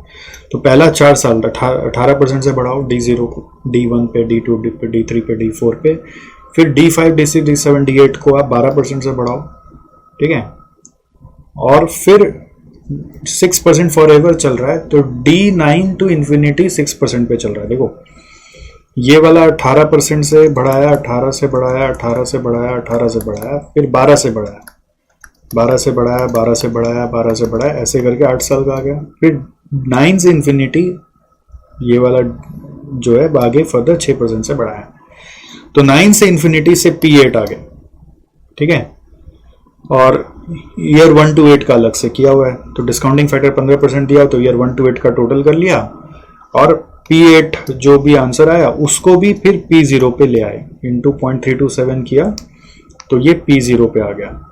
P8 का आंसर P0 पे आ गया, इंटू 0.327 किया, यही वाला फैक्टर यहाँ पे यूज कर लिया, तो ये 23.49 है, दोनों को जोड़ दिया तो 40.34 आ गया। And this is the answer, 16.85 plus 23.49, 40.34। Easy था, करने लायक था। नेक्स्ट हम लोग आ रहे क्वेश्चन नंबर 4 में। तो question number 4 is very new and it is not there in your course itself. आपके इंस्टीट्यूट मैट में दूर दूर तक इसके बारे में कोई जिक्र नहीं है। बॉन्ड वैल्यूएशन से पूछा है, कन्वर्टिबल बॉन्ड्स रिलेटेड कुछ कैलकुलेशंस है जो सीए के किताब में दिया गया है। आप लोग के यहाँ पे तो दिया ही नहीं गया, बट फिर भी पूछा कैसे, तो गलत हो गया है, बट फिर भी मैं आपको थोड़ा सा भी सिखा दे रहा हूँ। अब जो हो गया गलत, बट इसको सीखना जरूरी है, ठीक है। पहले कंसेप्ट सीखो कि एक बॉन्ड होता है जो कन्वर्टिबल बॉन्ड कहलाता है। कन्वर्टिबल कब कहलाता है? जब मैच्योरिटी पीरियड पर हम लोग उसको रिडीम नहीं करके उसके बदले इक्विटी शेयर्स दे देते हैं। तो अब उससे जुड़ा हुआ कई सारा वर्किंग्स पैदा होता है, ठीक है, कि कई बार पता लगाते हैं कि कितना शेयर्स मिलेगा, कई बार पता लगाते हैं कि क्या शेयर प्राइस होने से अच्छा होता है। तो अलग अलग तरह का वर्किंग होता है। तो जैसे एक वर्किंग है conversion parity price. Conversion parity price ये कहता है कि शेयर का प्राइस क्या हो जिससे कि एक बॉन्ड वाले को जब शेयर्स मिले तो उसको कोई लॉस नहीं हो, पैरिटी पे रहे, ठीक है। तो जैसे इस सम में अगर आप देखोगे कि 1060 बॉन्ड का प्राइस दिया हुआ है, ठीक है, 1060 बॉन्ड का प्राइस है और कन्वर्जन पैरिटी प्राइस 53 दिया हुआ है, तो मतलब 53 रुपीज का जो प्राइस है उससे हिसाब बराबर होगा। तो पैरिटी प्राइस क्या चीज का होता है? वो शेयर्स का होता है, वो बॉन्ड का नहीं होता। Parity price is for equity shares. तो 53 रुपीज पे बोला हिसाब बराबर होगा, तो हिसाब बराबर तभी होगा ना, 53 रुपीज से 1060 कब मैच करेगा? जब 20 शेयर मिलेगा। तो maybe this will help us to calculate the number of shares. तो sometimes number of shares would be given, आपको बोला कन्वर्जन पैरिटी प्राइस निकालो। अभी क्या हो रहा है, आपको पैरिटी प्राइस दिया हुआ, तो नंबर ऑफ शेयर्स निकालो। सेकंड क्या बोल रहा है? Conversion premium. कन्वर्जन प्रीमियम मतलब कि कन्वर्जन के कारण क्या एक्स्ट्रा प्रीमियम मिल रहा है इन्वेस्टर को या फिर हम लोग दे रहे हैं। दोनों तरीके से सोचा जा सकता है। तो उसको निकालने का तरीका क्या है? कन्वर्जन पैरिटी प्राइस एक तरह से 53 है, बट एक्चुअल प्राइस शेयर्स का और ज्यादा भी हो सकता है, ठीक है। एक्चुअल प्राइस अगर ज्यादा है, मान लीजिए एक्चुअल प्राइस अगर ज्यादा है तो शेयर होल्डर को फायदा हो गया, है ना। बट ये वर्किंग हम लोग कंपनी के एंगल से कर रहे हैं। तो कंपनी क्या प्रीमियम दे रहा है कन्वर्जन करके? तो कन्वर्जन में पैरिटी लाने के लिए 53 रुपीज प्राइस देना पड़ेगा। अब एक्चुअल मार्केट प्राइस जो शेयर्स का वो 50 रुपए ही, अगर तो 3 रुपया प्रीमियम दे रहे हैं, तो उस प्रीमियम को 3 रुपया प्रीमियम पर शेयर भी बोल सकते हैं, जो सिर्फ conversion parity price minus actual price करके आएगा, या फिर आप उसको परसेंट में भी कन्वर्ट कर सकते हैं, ठीक है। तो परसेंट में कन्वर्ट करने के लिए हम लोग करंट शेयर प्राइस से डिवाइड कर लेते हैं। तो भी मैंने एक फॉर्मूला लिखा, conversion parity price minus actual price by actual price. फिर एक और है percentage of downside risk with respect to straight value of bond. Straight value of bond होता है intrinsic price of the bond, ठीक है। तो intrinsic price of the bond जो है वो तो उसका फ्यूचर कैश फ्लो से निकल के आ रहा है, और करंट मार्केट प्राइस जो डिमांड सप्लाई से निकल के आ रहा है बॉन्ड का। तो इन दोनों में क्या गिरावट आ सकता है? करंट मार्केट प्राइस और स्ट्रेट वैल्यू के कंपैरिजन में क्या गिरावट आ सकता है? डाउनसाइड रिस्क क्या है? तो it is basically current market price अगर 1060 है, माइनस करेंगे आप स्ट्रेट वैल्यू ऑफ बॉन्ड, ठीक है। तो स्ट्रेट वैल्यू ऑफ बॉन्ड मान लो आपका 20 आ रहा है या 1080 आ रहा है, कुछ भी आ सकता है ऊपर नीचे। तो हम लोग नॉर्मली यही देखना चाहते हैं कि इंट्रिंसिकली उसका वैल्यू कितना है बॉन्ड का। तो straight value of bond is the intrinsic value. तो इंट्रिंसिक वैल्यू से नीचे तो नॉर्मली नहीं जाना चाहिए ना आइडियली। तो इंट्रिंसिक वैल्यू नीचे में कितना जा सकता है, और करंट मार्केट प्राइस ऊपर में है अगर, तो बहुत बार लोगों को लगता है ना जिसमें एक्स्ट्रा फीचर डाला हुआ है कि ये शेयर्स में कन्वर्ट हो जाएगा तो इसका हो सकता है प्राइस ज़्यादा हो, तो गिर के कितना नीचे चला जाएगा, इंट्रिंसिक तक चला जाएगा। तो आज जो बॉन्ड का प्राइस है वो घट के कहाँ तक जा सकता है, उसी को बोलते हैं percentage of downside risk with respect to straight value bond. तो वो दिया हुआ 12.766%, उसका फॉर्मूला होता है current market price minus straight value by straight value. अब ये 3 डेटा अगर हम लोग को मिला हुआ है तो उसके बेस पे 3 चीज निकालना है, कैलकुलेट करना number of shares on conversion, वो तो ऐसे ही निकल जाता है। 53 अगर पैरिटी प्राइस है और 1060 अपना current market price of bond है, तो आपको 20 शेयर्स लगेंगे। आपको क्या लगेंगे, 20 शेयर्स लगेंगे। सेकंड एनालाइज करने बोल रहा है करंट मार्केट प्राइस पर शेयर ऑफ सोनाटा। तो मार्केट प्राइस शेयर निकालना है तो वो हम लोग कन्वर्जन प्रीमियम से पता कर लेंगे, क्योंकि हम लोग कन्वर्जन में प्रीमियम दे रहे हैं 10.41, तो इसका मतलब हम लोगों का शेयर प्राइस जो है वो थोड़ा कम रहा होगा। कन्वर्जन में प्रीमियम दे रहे हैं, ये कंपनी के एंगल से सोचा जाता है, ठीक है। कन्वर्जन प्रीमियम दे रहे हैं, प्रीमियम दे रहे हैं, शेयर होल्डर के एंगल से मत सोचना, कंपनी दे रहा है, ठीक है। तो हम लोग 53 के अगेंस्ट में 10.41667% प्रीमियम दे रहे हैं, तो ये क्या होगा, यू कैन से 53 इज बेसिकली 110.41667%।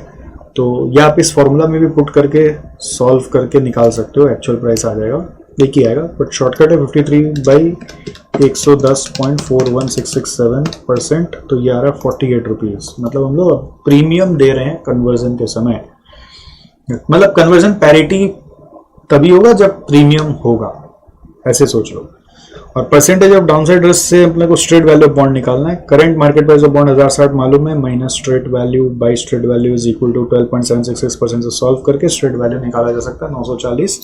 मतलब गिर के वो स्ट्रेट वैल्यू से नीचे तो जा नहीं सकता, तो स्ट्रेट वैल्यू कितना है वो निकालना है, ठीक है।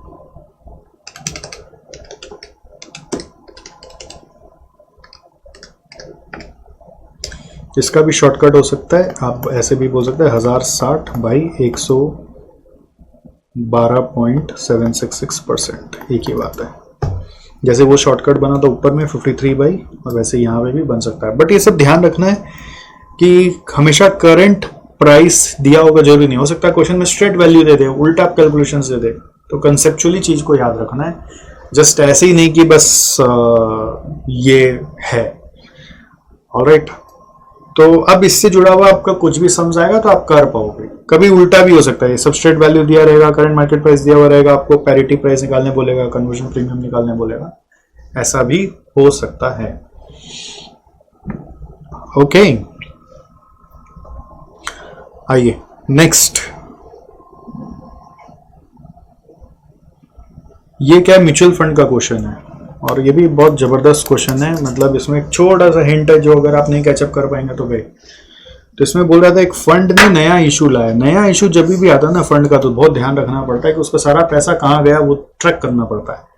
तो 10 लाख यूनिट्स ऑफ 10 रुपया ईच किया तो एक तरह से 100 लाख हो गया, और no entry load was charge and it made the following investment. तो 1 तारीख को इन्वेस्टमेंट्स किया, उस सबका टोटल आ रहा 99 लाख। तो 1 लाख कहाँ गया, तो 1 लाख कैश में पड़ा होगा।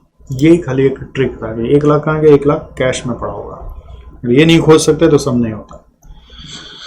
उसके बाद बोल रहे during the year dividend of 8 lakh way received on equity shares. तो मैंने लिख लिया इनकम कितना आया है, 8 लाख डिविडेंड का आ गया। And interest on all types of debt securities way received. तो 5% गवर्नमेंट सिक्योरिटीज का इंटरेस्ट ले लिया 20,000, 10% नॉन कन्वर्टेबल का अनलिस्टेड का ले लिया 50,000, और 8% का ले लिया 80,000। तो टोटल इनकम आ गया 950। फिर बोल रहा हूँ 31 December 22 the equity shares appreciated by 15% while listed debentures were quoted at 20% premium। तो इसका वैल्यू 320 का 15% हो गया है, और while listed debentures were quoted at 20% premium, तो listed debenture का 10 लाख का वैल्यू 20% बढ़ गया है। तो 31 मार्च का वैल्यू मैंने यहाँ पे लिखा है, ये 12 लाख हो गया। बाकी दो के लिए कुछ नहीं बोला तो सेम रहेगा। और फिर उसके बाद फर्दर ये एक नया इंफॉर्मेशन ऐड कर दिया। ऐसा सेम क्वेश्चन आपको इंस्टीट्यूट का आपका पुराना पेपर्स में मिल जाएगा, ठीक है। ये शायद इंस्टीट्यूट मैट में भी मिल जाएगा, बट आपको ये एक नया चीज जोड़ के दे दिया जो पहले किसी क्वेश्चन में नहीं था, new information. PQR Limited on 15 December 2022 on in its AGM declared interim dividend of 10%। ठीक है, इंटरिम डिविडेंड 10% का डिक्लेयर किया, तो इसका मतलब ये 8 लाख भी ऐसे 80 लाख का 10% ही लग रहा है। ठीक है, तो बट ये during the dividend of 8 lakh way received लिखा है, तो मतलब ये 8 लाख अलग है और ये इंटरिम डिविडेंड 10% अलग है, नहीं तो सब नहीं बनेगा, आंसर नहीं मैच करेगा। तो 25,000 का 100 रुपए करके 25 लाख इंटू 10%, एक और इंटरिम डिविडेंड हमने इनकम कंसिडर किया। फिर एक साथ यहाँ पे कॉमा देना चाहिए था, and bonus at the rate 1:10 with the record date of 28 December. तो 15 दिसंबर को वो इंटरिम डिविडेंड दिया और 28 दिसंबर का रिकॉर्ड डेट पे बोनस भी दिया। तो बोनस दिया तो शेयर्स बढ़ गए, 25,000 पे 10 पे एक मिला तो 25,000 पे 2500 मिल गया। तो अकॉर्डिंगली यहाँ पर जब इक्विटी शेयर्स की वैल्यू ले रहे हैं तो 27,500 शेयर्स हो गए हैं, उनकी वैल्यू 15% बढ़ गई है, 320 का 15% करके ये नया वैल्यू आ गया। ठीक है, और ये टोटल सबका वैल्यू आ गया। कैलकुलेट करने बोल रहा है, नैव निकालो, given that operating expense were also 3 lakh. तो नैव मतलब नेट मार्केट वैल्यू निकालना है, तो टोटल वैल्यू ऑफ फंड 122.2 है। ठीक है, plus cash 1 lakh as it is पड़ा ही होगा, तो 122.2 लिया, प्लस कैश 1 लाख लिया। देखो क्या क्या फिगर लिया मैंने, 9.5 इनकम का आया वो लिया, 3 लाख ऑपरेटिंग एक्सपेंस का देना है वो माइनस किया, और हम लोगों का 2.5 लाख इंटरिम डिविडेंड का आया वो भी लिया। इंटरिम डिविडेंड में के समय बोनस नहीं था, वो 15 तारीख को था, तो बोनस छोड़ के 2.5 लाख और लिया। तो ये सब जोड़ जाड़ के आ रहा है 132.2 लैक्स, 10 लाख से डिवाइड किया तो नैब आ गया 13.22। ठीक है, तो छोटा छोटा ट्रिक है, होता नहीं है भाई साहब। ये 1 लाख में फंस जाता आदमी, फिर इंटरिम डिविडेंड में फंस जाता, वो कंफ्यूज हो जाता है कि वो 8 लाख पे मैच तो हो ही रहा है, फिर वो इंटरिम डिविडेंड लेता है तो कोई लोग 27,500 पे ले लेता है। छोटा छोटा ट्रिक है। फिर उसके बाद बोल रहा है कैलकुलेट करो NAV if they have distributed a dividend of 0.5। तो 0.5 डिविडेंड देने से 13.22 माइनस 0.5 कर लेंगे, 12.72 आ जाएगा। और फिर बोल रहा है एनुअलाइज रिटर्न निकालो, तो जो आपका ओपनिंग नैव था वो तो 10 ही था, उसका वैल्यू 12.72 हो गया है। अगर डिविडेंड दे दिए हैं तो डिविडेंड दे दिए हैं तो कैसे वर्किंग करते थे, opening closing NAV minus opening NAV plus dividend plus capital gain distributed, तो plus dividend distributed divided by opening NAV, तो एनुअलाइज रिटर्न आ रहा है 32.2%। 32.2%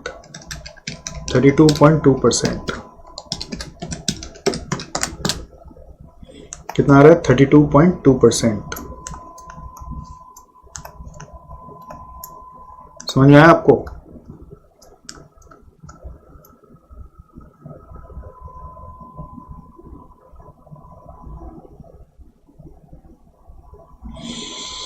छोटा सा चीज था बट बड़ा गजब का चीज था। अब यही सेम सम जब अपने पहले किए थे ना, तो उधर में एक चीज होता था, यहाँ पे इक्विटी शेयर एप्रिशिएटेड बाई, एक बार ऐसे लिख दिया था equity share appreciated by appreciated to, मतलब ऐसा कुछ था कि वो 100 रुपया पे करना था, वो याद नहीं आ रहा वर्ड क्या था एग्जैक्टली, बट वो 100 रुपया पे फेस वैल्यू पे करके वैल्यू लेना था। बट यहाँ पे मार्केट प्राइस पे 15% बढ़ाना है। ठीक है, तो मेरे हिसाब से फिर भी 4 नंबर अगर आप देंगे, 2 तो अगर रिजेक्ट करा जाए तो रिजेक्ट हो ही गया पूरा, और दूसरा 4 का ये देख के आदमी रिजेक्ट कर देगा, बट 4 का बी में लालच खा जाएगा, है ना। 4 का ये तो किया भाई नहीं था, किसी का ही नहीं किया होता, 4 का बी में लालच खा जाएगा। तो हिसाब से 2 और 4 रिजेक्टेड है, तो बाकी जो बच गए वो सारे करने पड़ेंगे। ठीक है, 5A में आ जाओ। ये मैंने पूरा ब्लैंक रखा हुआ क्योंकि मैं आपके सामने सॉल्व करूंगा। मतलब कभी कभी कोई क्वेश्चन ऐसा होता है जिसको 21 तोपों की सलामी देने की इच्छा करती है, 21 तोपों की सलामी, ठिसकाओ ठिसकाओ ठिसकाओ ठिसकाओ। उनमें से एक क्वेश्चन ये है कि सोचने वाला भी क्या खूब सोच के बनाया है, वो जब करेंगे तब आपको समझ में आएगा कि ऐसा भी कोई सोच सकता है। ठीक है, फिर क्या है ना, आपके जो भाई है ना, आपका जो भाई है उसका एक स्पेशलिटी है बचपन से ही, एक बार अपन को अगर आंसर दिख जाता है ना तो अपन कैसे भी क्वेश्चन को सॉल्व कर सकता है, आंसर कई बार दिख जाने से। मतलब चाहे खाली फाइनल आंसर बता दो बस। मेरे कुछ स्टूडेंट्स थे, वो मेरे से इसीलिए पढ़ते थे हमेशा कि सर को कोई भी क्वेश्चन ला के दे दो और उसका आंसर दे दो, फिर देखो। मतलब वो बोलते थे सर हम लोग जा जाके ना आपको देने के पहले सम्स अपने स्कूल में टीचर लोग को सबको देते थे सम्स करने, और वो लोग कर नहीं पाते थे और आपको लाके सम्स देते थे, तो आप उससे थे बस आंसर बता, और आप कैसे न कैसे उसको करके दिखा देते थे सर। ये बड़ा अच्छा लगता था, और वो क्वालिटी आज भी मेरे में है जो मैं वापस आज जान पाया इतना दिन भूल गया था। खैर देखो इसमें क्या है, कुछ अल्फा रेशियो और एक्चुअल रिटर्न और रिस्क प्रीमियम दिया हुआ है, आपको बीटा निकालना है, रिस्क फ्री रेट निकालना है और एसएमएल का इक्वेशन बताना है। ठीक है, तो पहले जेनसेंस अल्फा क्या होता है? जेनसेंस अल्फा होता है कि आपका एक्चुअल रिटर्न आरई के कंपैरिजन में कितना एक्स्ट्रा आया। आरई है मतलब सीएपीएम वाला आरई। ठीक है, अब इस सम में क्या खूबसूरती है कि ट्रेनर रेशियो ऐसे दिया हुआ 0.086 और 0.093, हालांकि ये सही है 0.086 0.093 देने में कोई प्रॉब्लम नहीं, और रेशियो ऐसे ही होना चाहिए, बट इसको जब सॉल्व करके आंसर अगर निकाल रहे हैं ना तो इससे आंसर नहीं बैठ रहा, लॉजिक ही नहीं बैठ रहा, सम्स का बहुत टाइम खोटा हो गया उसमें। बट जब इसको 8.6% और 9.3% मतलब या 8.6 और 9.3 लेके कर रहे हैं, 8.6 और 9.3 लेके कर रहे हैं, तब आंसर बैठ रहा है। तो ये एग्जाम में कोई सपना आएगा कि 8.086 को 8.6 माने? सपना तो नहीं आएगा, लेकिन कैसे एक लॉजिक बैठा के सोचना है मैं आपको वो बता सकता हूं। ऐसा होना नहीं चाहिए क्वेश्चन का बदमाशी, इसलिए इसको 21 तोपों की सलामी देनी है कि ऐसा कैसे लिख दिया। तो सोचने वाले ने सोचा करके देखता बच्चा कर पाता है कि नहीं, अरे कोई लॉजिक तो बैठाओ। तो देखो क्या होता है, अगर हम लोगों का जेनसेंस अल्फा पॉजिटिव है तो इसका मतलब हम सीएपीएम से ज्यादा कमाए। और ट्रेनर रेशियो का फॉर्मूला क्या है? ट्रेनर रेशियो का फॉर्मूला क्या होता है? ये होता है actual return minus RF divided by beta, ये इसका फॉर्मूला होता है। ठीक है, अब अगर हम आरई अंडर सीएपीएम देखते तो उसमें क्या आता है? RF plus RM minus RF into beta आता है। तो अगर हम एक्चुअल रिटर्न में जेनसेंस अल्फा को पॉजिटिव देख रहे हैं, इसका मतलब क्या है? इसका मतलब हम आरई से भी ज्यादा कमाए। तो अगर हम आरई से ज्यादा कमाए तो बाय डिफॉल्ट हम आरएफ से ज्यादा कमाए। तो अगर हम आरएफ से ज्यादा कमाए ही है, ये समझ में आ रहा है आपको? क्योंकि हम आरई से ज्यादा कमाए जेनसेंस अल्फा में, तो हम आरएफ से ज्यादा कमाए। अगर हम आरएफ से ज्यादा कमाए तो इसका जो वैल्यू है डिवाइड बाय बीटा करके 1 से ज्यादा ही होना चाहिए, बट ये तो 1 से कम दिया हुआ भाई साहब, 0.086 और 0.093।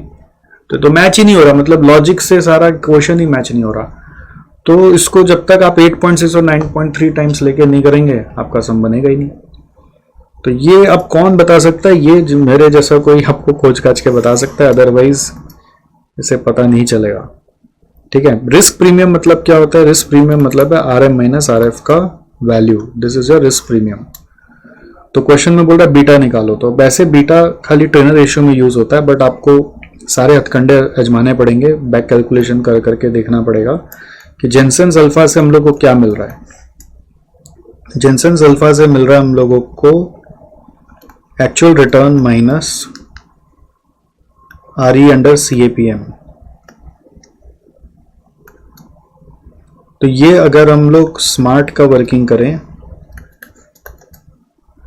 तो एक्चुअल रिटर्न है 10.2 माइनस 1.32। अगर आप लोग मेरे को प्रेज कर रहे हैं ना, तो आप लोग को ये ध्यान रखना है कि भाई एक ही फीस अदा करना है, कि जनता जनार्दन को एक ही चीज समझाना है, भैया एसएफएम पढ़ो, एससीएम पढ़ो तो सतीश सर के पास जाके पढ़ो, यही समझाना है। ये जो ज्ञान पिला रहे हैं ना, ये एक्सक्लूसिव ज्ञान है। पूरा यूट्यूब में अभी तक कोई वीडियो नहीं है जो पूरा सॉल्व करके आपको दे रहा है, खाली रिव्यू बता रहा है, वो भी उल्टा पुल्टा। ये पहला वीडियो है यूट्यूब में ऐसा, क्योंकि हिम्मत नहीं होगा ना, इतना कहां से खोज पाएंगे? पॉसिबल है? देखो मैं ये क्या लिख रहा हूं, मैं ये लिखना चाह रहा हूं कि minus R E is equal to alpha है, तो therefore you can say R E is equal to 8.88 आ रहा है माइनस करके, तो you can say R F plus R M minus R F हमको मालूम है 5 इंटू बीटा 1 मान लेते हैं, इसका बीटा को बीटा 1 बोल देते हैं, इज 8.88। तो ये एक इक्वेशन बना। इसी तरह से ग्रोथ का इक्वेशन देखो, ग्रोथ में क्या होगा, 10.92 minus R E is equal to 1.8। R E is equal to 10.92 minus 1.8, 9.12। R F plus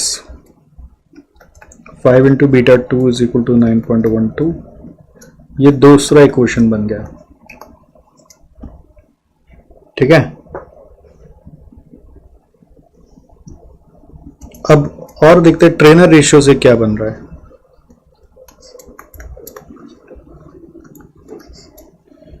trainer ratio बोल रहा है एक्चुअल रिटर्न माइनस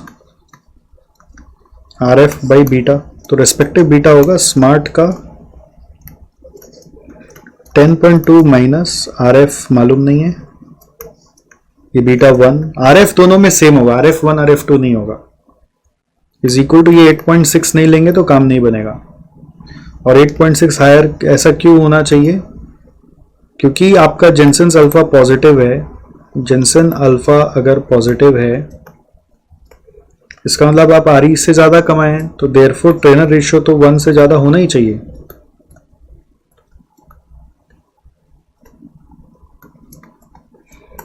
अब वो कोई सपना नहीं आएगा, वो सिर्फ सॉल्यूशन देखा तभी समझ में आया, सम का इशू है।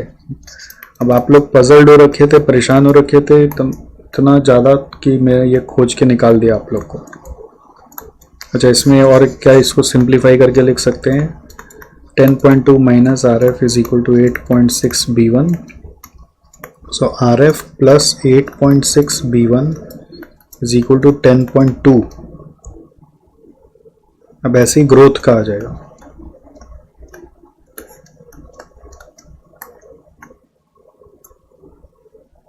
$10.92 minus R F is equal to by beta 2 is equal to 9.3। तो बीटा 2 इज इक्वल, इसका क्या बनेगा, R F plus 9.3 beta 2 is equal to 10.92। ठीक है, तो अब देखो स्मार्ट का 2 आ गया, स्मार्ट का 2 इक्वेशन बन गया। एक बन गया R F plus 5 beta 1 is equal to 8.88, और आर एफ में अगर बीटा बढ़ा देते 8.6 बीटा 1 इज इक्वल टू 10.2। इसको सॉल्व करो तो आर एफ और बीटा 1 आ जाएगा।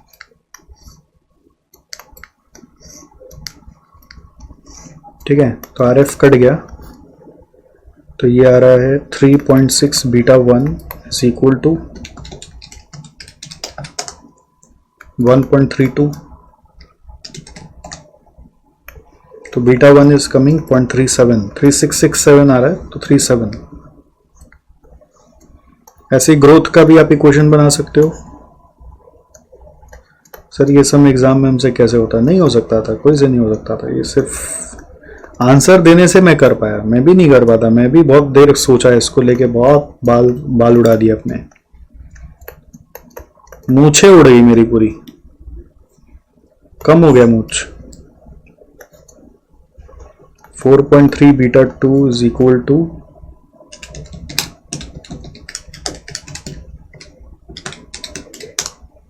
1.8। तो बीटा 2 इज कमिंग 0.42 अप्रॉक्स। तो अब बीटा आ गया, तो अब इससे आप आर एफ निकाल सकते हैं। तो पहला पार्ट यहां पे हो गया, दिस इज पार्ट 1।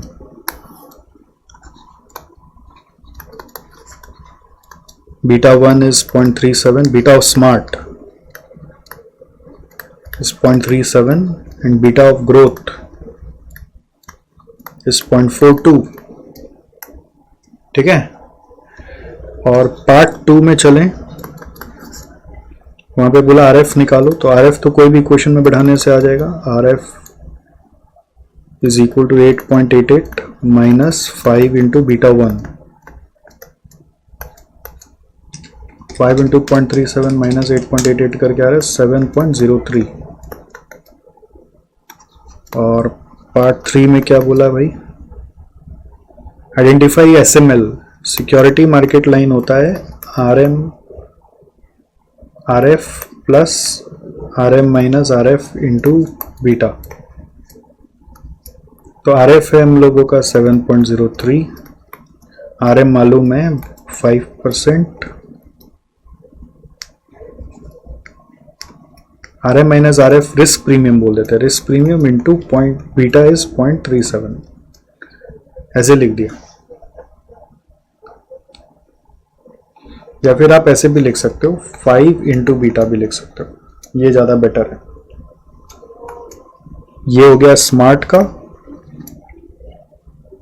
और ग्रोथ का भी यही आएगा ना सेम, बीटा ऑफ आई लिख दो, स्मार्ट और ग्रोथ दोनों में सेम आ जाएगा, SML दोनों का सेम होगा, बीटा चेंज होगा और आंसर चेंज होगा। ठीक है, आप वैल्यूज पुट करके सब क्रॉस चेक भी कर सकते हैं।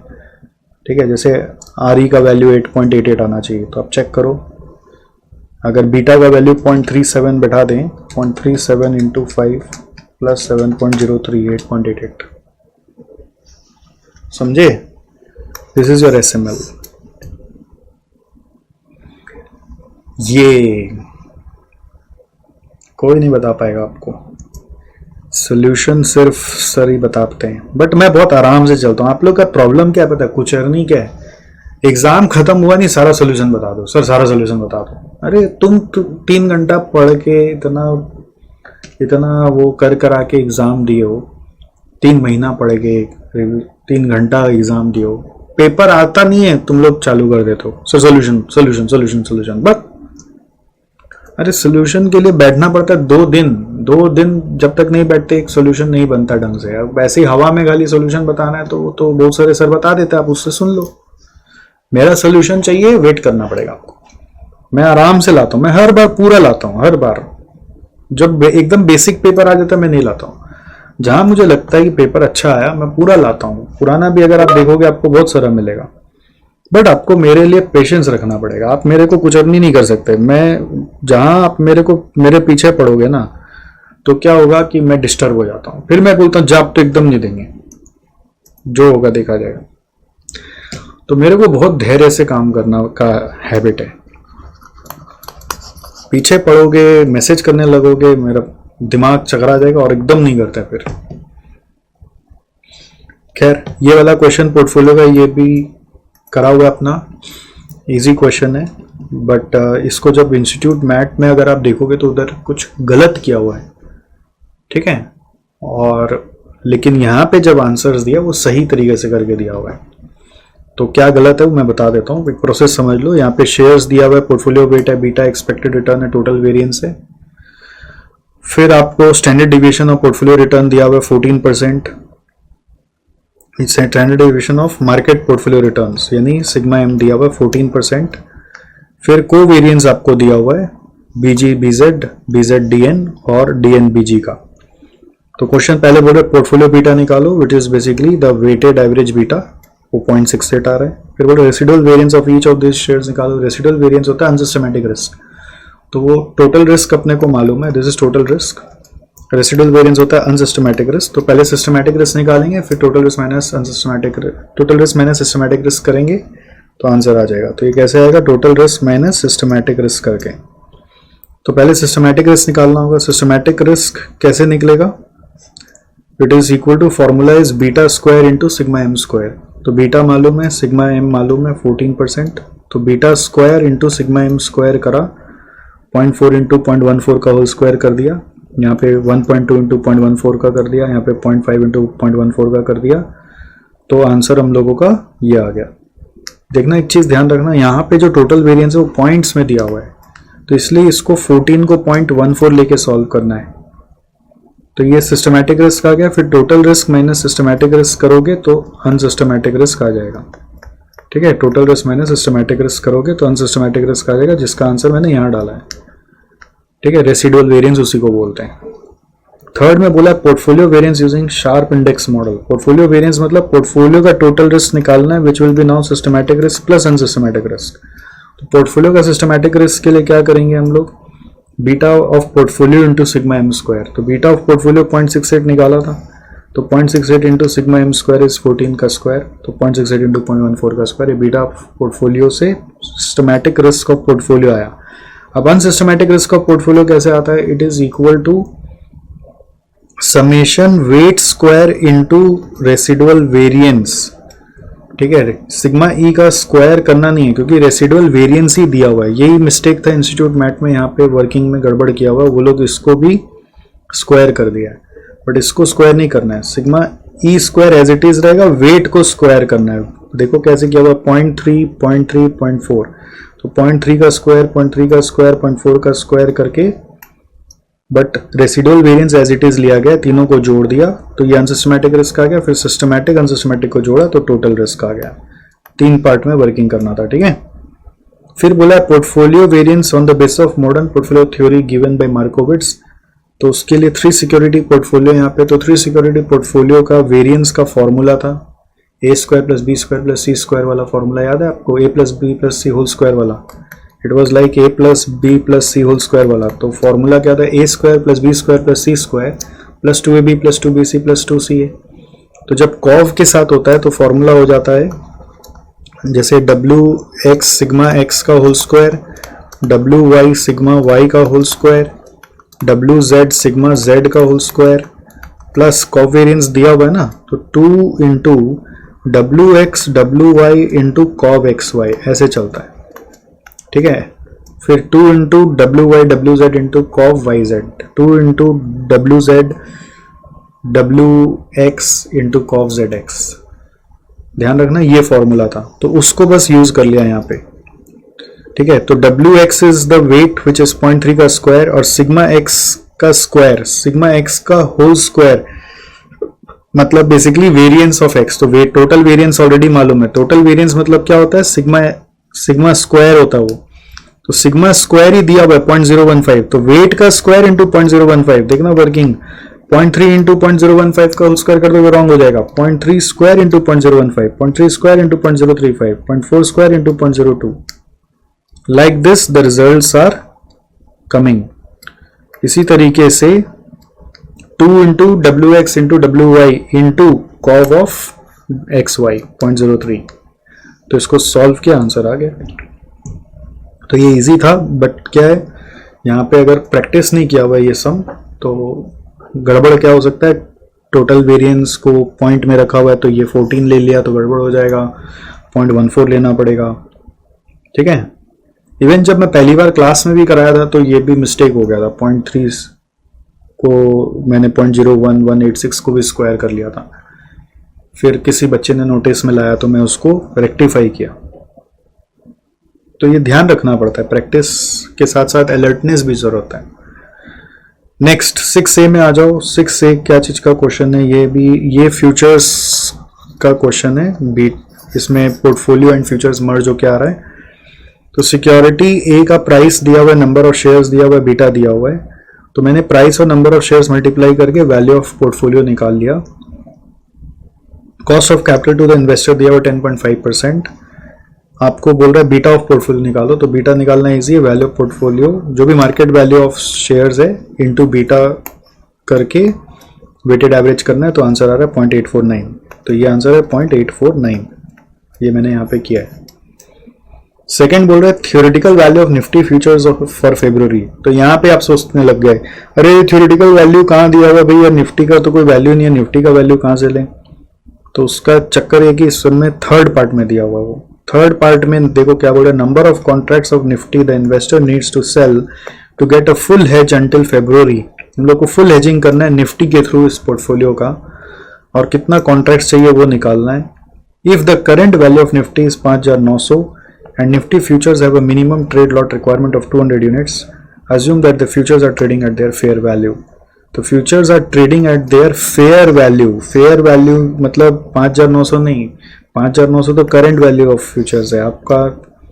यहाँ पर आपको फेयर वैल्यू खुद से निकालना पड़ेगा, 5,900 नहीं लेना है, और फॉर फेब्रुवरी लेना है। फॉर फेब्रुवरी मतलब ये पीरियड कौन सा, जनवरी है, तो जनवरी और फेब्रुवरी है मतलब आपको 2 महीना बाद का फेयर वैल्यू लेना है। तो 5,900 का फेयर वैल्यू कैसे आएगा? थ्योरेटिकल वैल्यू को ही फेयर वैल्यू बोलते हैं, थ्योरेटिकल वैल्यू को ही फेयर वैल्यू बोलते हैं। ठीक है, तो 5900 into E to the power R T करेंगे. R is your 0.105 if you see it's given here into T. T के लिए अब क्या चक्कर है कि यहाँ पर नीचे में आप देखोगे ना डेज के हिसाब से दे रहा है 365. तो 1 जनवरी को हम खड़े हैं, 30 जनवरी प्लस 28 फरवरी का 58 डेज होता है. तो इंटू 58/365 आप कर सकते हो. तो इससे एक आंसर आएगा और इंटू 5900 करोगे तो एक आंसर आएगा. बट आप देख रहे हैं हम लोग यहाँ पे कुछ और भी लिखे हुए हैं. वो क्यों लिखे हुए? क्योंकि यहाँ पे ना कुछ नीचे में वैल्यूज दिए हुए हैं. अब ये दिया हुआ वैल्यू लॉग नॉर्मल बोलते हैं. एल एन मतलब होता है log normal. Log normal of 1.105 is equal to 0.0998. जो लोग मेरे साथ ब्लैक स्कूल्स मॉडल पढ़े उनको पता है लॉग नॉर्मल क्या होता है. तो log normal of 1.105 is equal to 0.0998 का मतलब ये है कि अगर आप 0.0998 को एक साल तक कंटिन्यूअस कंपाउंडिंग करोगे तो वो रेट नॉमिनली 0.105 बन जाएगा. इसका मतलब 0.105 के कंपैरिजन में जो कंटिन्यूअस कंपाउंडिंग रेट है, इक्विवेलेंट कंटिन्यूअस कंपाउंडिंग रेट, वो है 0.0998. ठीक है, तो वो है 0.0998. तो इसका मतलब ये निकालना है कि कॉस्ट ऑफ कैपिटल जब 10.5% दिया हुआ और नीचे में लॉग नॉर्मल वैल्यू दिया हुआ है, मतलब इसका corresponding continuous compounding rate will be 0.0998. तो उसके हिसाब से यहाँ पे आप 0.0998 इंटू 58/365 भी कर सकते हो. और आप अगर अब सॉल्व करोगे ना तो देखना 0.105 इंटू 58/365 करें ना तो आ रहा है 0.01668. तो 0.01668 का कोई वैल्यूज ही नहीं दिया हुआ है. तो नॉर्मली जब वैल्यूज दिया हुआ है तो वैल्यूज से ही करना चाहिए. तो ये वाला इसलिए नीचे में वैल्यू नहीं दिया हुआ तो रिजेक्ट हो गया. बट इसका वैल्यू मिल जाएगा. आप देखो 0.0998 इंटू 58/365 करें ना तो ये आ रहा है 0.1858. तो 0.015858 आ रहा है. तो ये जब आंसर में दिया हुआ है तो अपन सोचे कि इससे करेंगे. तो ये अब आपको क्लिक नहीं करेगा क्योंकि ये आपके लिए एक नया कॉन्सेप्ट था. लॉग नॉर्मल दिया होता है तो ये इंपैक्ट होता है. ये कहाँ से मिला? ये सीए का मैट में ऐसा पुराना एक क्वेश्चन था, बहुत पुराना. तो वो क्वेश्चन आया. अब सीए का मैट में पुराना 7 साल पहले का क्वेश्चन में एक तो था. तो अब इसका मतलब आप सीए का कितना साल का सॉल्व कर रहे हो? संभव नहीं है. तो कुछ अनहोनी होगा. तो अनहोनी होगा तो उसका बचाव यही कि 0.105 इंटू 58/365 से आप कराते. तो इवन इन सीए का मैट में भी ये सोल्यूशन एक्सेप्ट किया हुआ है कि 0.105 से जो बच्चा करे उसको मार्क्स देना है. खैर, तो अब ये जो भी है इससे आंसर आ गया 5900 इंटू ये करके 5994.28 एज यू कैन सी. तो this is your answer for theoretical value 5994.28. Second third part में बोला नंबर ऑफ कॉन्ट्रैक्ट निकालो. तो नंबर ऑफ कॉन्ट्रैक्ट कैसे निकलता है? Value of portfolio into beta divided by value of one contract. तो value of portfolio is 1885.4860 into beta is 0.849 divided by value of one contract will be 5994.28 into 200 क्योंकि आपको future का fair value लेना है. तो इससे कॉन्ट्रैक्ट सारे approximately आप देख लो 14 1885.4860 into 0.849 divided by 5994.28 divided by 200 13.35 equal to 14 कर दिया. फिर बोल रहा है नंबर ऑफ फ्यूचर कॉन्ट्रैक्ट फिर से निकालो if we want to make our portfolio beta to 0.6. तो 0.849 से 0.6 ले जाना है तो आपको actual beta minus desired beta करना है इनटू जो portfolio value divided by value of one contract. तो इसका आंसर है 4. तो इसमें क्या ध्यान रखना है, यहाँ पर ये जो है ना ये फ्यूचर्स का ही 200 यूनिट दिया हुआ. एक सम आपको कराया था अभी जिसमें बोला था 1 future contract is equal to 100 units of that shares. तो शेयर्स पे ही सम हो जाता है. यहाँ पे तो वैसे भी नहीं होता वो चीज बिकॉज यहाँ पे तो बहुत सारे शेयर्स थे. तो यहाँ पे जो वैल्यू वो एक फ्यूचर का ही दिया हुआ है 200 यूनिट का लॉट है. तो 5994.28 इन्वॉल्व हो गई, अमाउंट इन्वॉल्व हो गई, खाली 200 पे सम्स नहीं होगा. समझ में आपको मेन ट्रिक क्या था? 10.5 को इससे रिलेट करके क्रैक करना कंटिन्यूअस कंपाउंडिंग के लिए.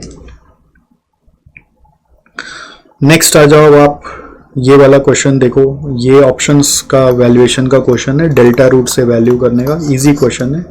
इस क्वेश्चन में स्टॉक प्राइस दिया हुआ है 540, कॉल का एक्सरसाइज प्राइस दिया हुआ है 510, ये ई दिया हुआ है, ठीक है 510, और आरएफ दिया हुआ है 6% कंटिन्यूअस कंपाउंडिंग. 3 महीने बाद बोल रहे हैं 600 हो जाएगा, 480 हो जाएगा, उसकी प्रोबेबिलिटी दी हुई है.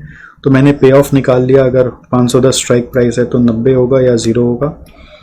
और क्वेश्चन में बोल रहा है डिटरमाइन करो value of 3 months call option using binomial model delta method.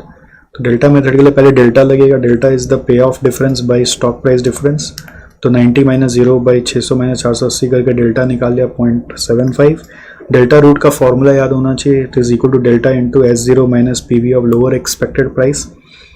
तो S0 is 540, lower expected price is 480, इसका प्रेजेंट वैल्यू लेना है। प्रेजेंट वैल्यू कैसे लेंगे, divide by e to the power R T करेंगे। तो divide by e to the power r में है 6% और टी है 3 मंथ्स, तो 6% टू 3/12। नीचे में अगर आप देखेंगे तो 6% टू 3/12 होता है 0.015। तो e to the power minus 0.015 यानी कि बेसिकली इसका मतलब होता है 1 by e to the power 0.015 is equal to 0.985112। ठीक है, तो 480 by e to the power ये है, इसका मतलब हम ये बोल सकते हैं कि 480 इंटू 0.985112 आपको करना है। 1 by e to the power का वैल्यू है 0.985112, तो 0.985112 इंटू 480 किया माइनस 540 किया, तो रिजल्ट आ गया 50.36। This is the value of call option. Delta route से हमेशा कॉल ऑप्शन का ही वैल्यू आता है। पुट के लिए पुट कॉल पैरिटी यूज करना पड़ता है, इसलिए पूछ लिया पुट के लिए पुट कॉल पैरिटी यूज करो। तो पुट कॉल पैरिटी क्वेश्चन में बैठाकर उसमें जो एक्सरसाइज प्राइस लेना पड़ता है वो ई वाला है, ये 510 लेना है, उसका भी प्रेजेंट वैल्यू लेना है सेम तरीका से। तो पुट का वैल्यू आ गया। थर्ड पार्ट में बोल रहा है analyse expected value of the options and stock price at the end of the 3 months. Expected value at the of the option and stock price, ये इसमें फंस जाता है बच्चा कि ये क्या बोला। Eight the end of 3 months मतलब बस सिंपल आपको समेशन पी एक्स करना है, प्रोबेबिलिटी इंटू वैल्यू लेकर जोड़ देना है। तो स्टॉक का वैल्यू 3 महीने बाद 600 और 480 होगा, तो उसका एक्सपेक्टेड वैल्यू क्या होगा 600 इंटू 0.6 प्लस 480 इंटू 0.4। और एक्सपेक्टेड वैल्यू ऑफ कॉल क्या होगा, जो पे ऑफ है 90 into 0.6 plus 0 into 0.4। Expected value कैसे आता है after the eight the end of the period, वो एकदम सिंपल समेशन पी एक्स करके आता है। ठीक है, तो ये सम किया हुआ है, मेरे हिसाब से इजी था, है ना। यहाँ पर आप खाली फ्यूचर्स में मेरे को लगता है 10.5% का मिस्टेक कर सकते थे, बट मुझे ऐसा लगता है कि इंस्टीट्यूट को नंबर देना चाहिए। अगर कोई 10.5% से ही हम करके आया तो नंबर काट लिया तो हम कुछ कर नहीं सकते हैं। ये फॉरेक्स का क्वेश्चन है 7A। नॉर्मली 6 और 7 फिक्स होता है, ठीक है। 6 फ्यूचर्स ऑप्शंस के लिए फिक्स होता है, 7 फॉरेक्स के लिए फिक्स होता है, हमेशा ध्यान रखना, ऐसा ही होता है। फर्स्ट क्वेश्चन कैपिटल बजटिंग और लीजिंग का ही होता है, एमसीक्यू के बाद वाला फिक्स है, ध्यान दे लेना, कभी आगे पीछे हो जाए पता नहीं। तो ये क्वेश्चन में क्या बोल रहे हैं, कंपनी है जिसके पास 600 बिलियन रुपया है और हाफ ऑफ द अमाउंट उसके पास आइडल पड़ा हुआ है जो 6 महीने बाद जरूरत पड़ेगा। तो 6 महीने के लिए वो क्या तो यूके और या यूरोप में इन्वेस्ट कर सकता है। तो यूके में अगर इंडेक्स फंड में इन्वेस्ट करेगा तो उसको ये पैसा इनकम का मिल जाएगा, और उसको जो इन्वेस्ट करेगा एट द एंड है ना 3% कम दाम पे बेचना पड़ेगा, इंटरेस्ट कुछ नहीं मिलेगा। एक्सचेंज रेट अभी स्पॉट का ये है, 6 महीने बाद का ये होगा। तो बहुत सिंपल है, 300 मिलियन रुपया है हमारे पास, ठीक है। तो मैं यूके में इन्वेस्ट करूंगा तो पाउंड में इन्वेस्ट करूंगा, तो उस रुपया को पाउंड में कन्वर्ट करो। तो जो स्पॉट रेट दिया हुआ है पर INR दिया हुआ है रुपी का रेट है, रुपी का रेट है और रुपी ही कन्वर्ट करना है तो मल्टीप्लाई कर लूंगा। तो 300 इंटू 0.0099 किया तो मेरे पास T0 में 2.97 आ गया। 300 इंटू 0.0099 किया तो 2.97 रुपया पाउंड में कन्वर्ट हो गया। कितना आ गया 2.97। अब ये 2.97 पाउंड जो आ गया हमारे पास, ये जो 2.97 पाउंड आ गया हमारे पास, समझना इसको, ये जो 2.97 पाउंड आ गया हमारे पास, इससे अगेंस्ट में T6 आएगा। T0 के अगेंस्ट में क्या आएगा, T6 आएगा। अब T6 को क्या मिलेगा मेरे को, इसका 3% डिस्काउंट हो जाएगा, और 3% डिस्काउंट होके कितना बनेगा 2.97 माइनस 3% कर दो तो बन गया 2.8809। T0 6 महीना बाद ये हो गया। अब ये T6 के बाद मेरे को इसका T6 के साथ ये दोनों इनकम भी मिलेगा, तो मैंने दोनों इनकम को जोड़ लिया तो टोटल हो गया 3.0239। देखो 2.8809 प्लस 0.1365 प्लस 0.0065 करा तो 3.0239 आ गया। इस 3.0239 को फिर मैं वापस रुपी में कन्वर्ट कर लिया, क्योंकि ये पाउंड है और रेट रुपी का 6 मंथ फॉरवर्ड में रेट रुपी का है तो मेरे को डिवाइड करना है, तो डिवाइड करके मेरा रुपया बना है 302.39, मतलब इस ऑप्शन में जाएंगे तो 302.39 लेके आएंगे। और वही यूरोप में जाएंगे तो सिर्फ टी बिल खरीद रहे हैं तो T0 में कितना मिलेगा, यूरोस, ये रुपी का रेट है तो 3 मिलियन के अगेंस्ट में 0.011 से मल्टीप्लाई करो, 3 इंटू 0.011, 300 इंटू 0.011, तो 3.3 यूरोज अपने को मिल गए। उसको 7.8% से 6 महीने के लिए इन्वेस्ट कर देंगे तो कितना T6 में बन जाएगा, 3.3 पे 7.8% का 6 महीने का ब्याज जोड़ लीजिए तो 3.4287 आ रहा है। उस 3.4287 को आप फिर 0.011 के हिसाब से डिवाइड करके वापस से रुपीस में ले आइए, तो 3.4287 डिवाइडेड बाई 0.011 करेंगे तो 311.7 आ रहा है। तो किस में ज़्यादा वैल्यू बढ़ के आ रहा है, सेकेंड वाले में, तो ऑप्शन 2 यूरोप में इन्वेस्ट करना चाहिए। अब इस तरह का सम आप पहले नहीं किए हुए हैं, आप एक्सपेक्ट कर रहे हैं कि आपको सब किया हुआ चीज़ आना चाहिए, तो वो नहीं हो सकता है। और अगेन मैं बोलूँगा ये सम भी सीए का एक पास पेपर में आया हुआ है, तो इंस्टीट्यूट सीए का उठा के चेप दिया, बट हर समय ऐसा करेगा ऐसा नहीं। पूरा इंडिया जब सीए का करके आएगा तब सीएमए का ही आ जाएगा। और आप सी का कितना सम कर लेंगे, आप सक ही नहीं सकते हैं। आपको करना है, आप नो डाउट कर सकते हैं, मेरे को कभी कोई दिक्कत नहीं है, मैं नहीं करा रहा आपको, आप अपने से करिए, कोई दिक्कत नहीं।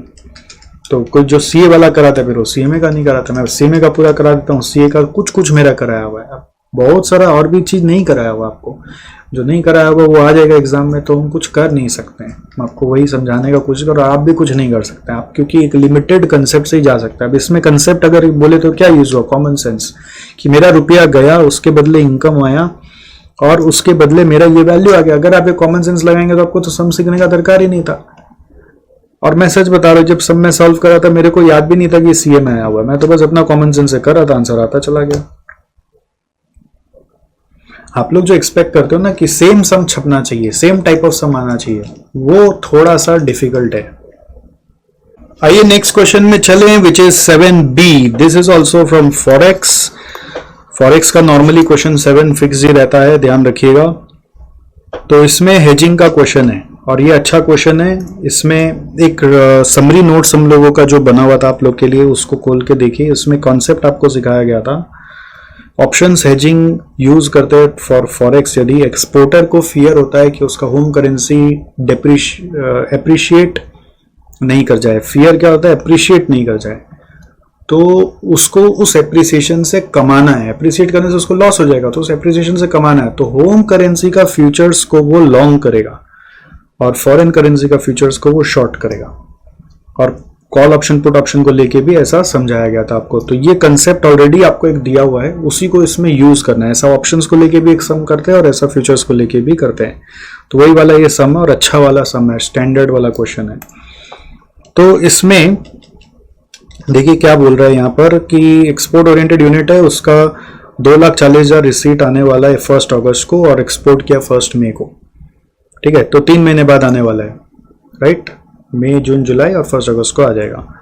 Following information is available on 1 May. Contract size है हम लोग का 640, ये फ्यूचर्स का होगा। फिर आपको यूएसडी पर आईएनआर, मतलब आईएनआर के रेट्स दिए हुए हैं। स्पॉट 1 मंथ फॉरवर्ड कोई काम का नहीं है, 3 मंथ फॉरवर्ड काम आएगा।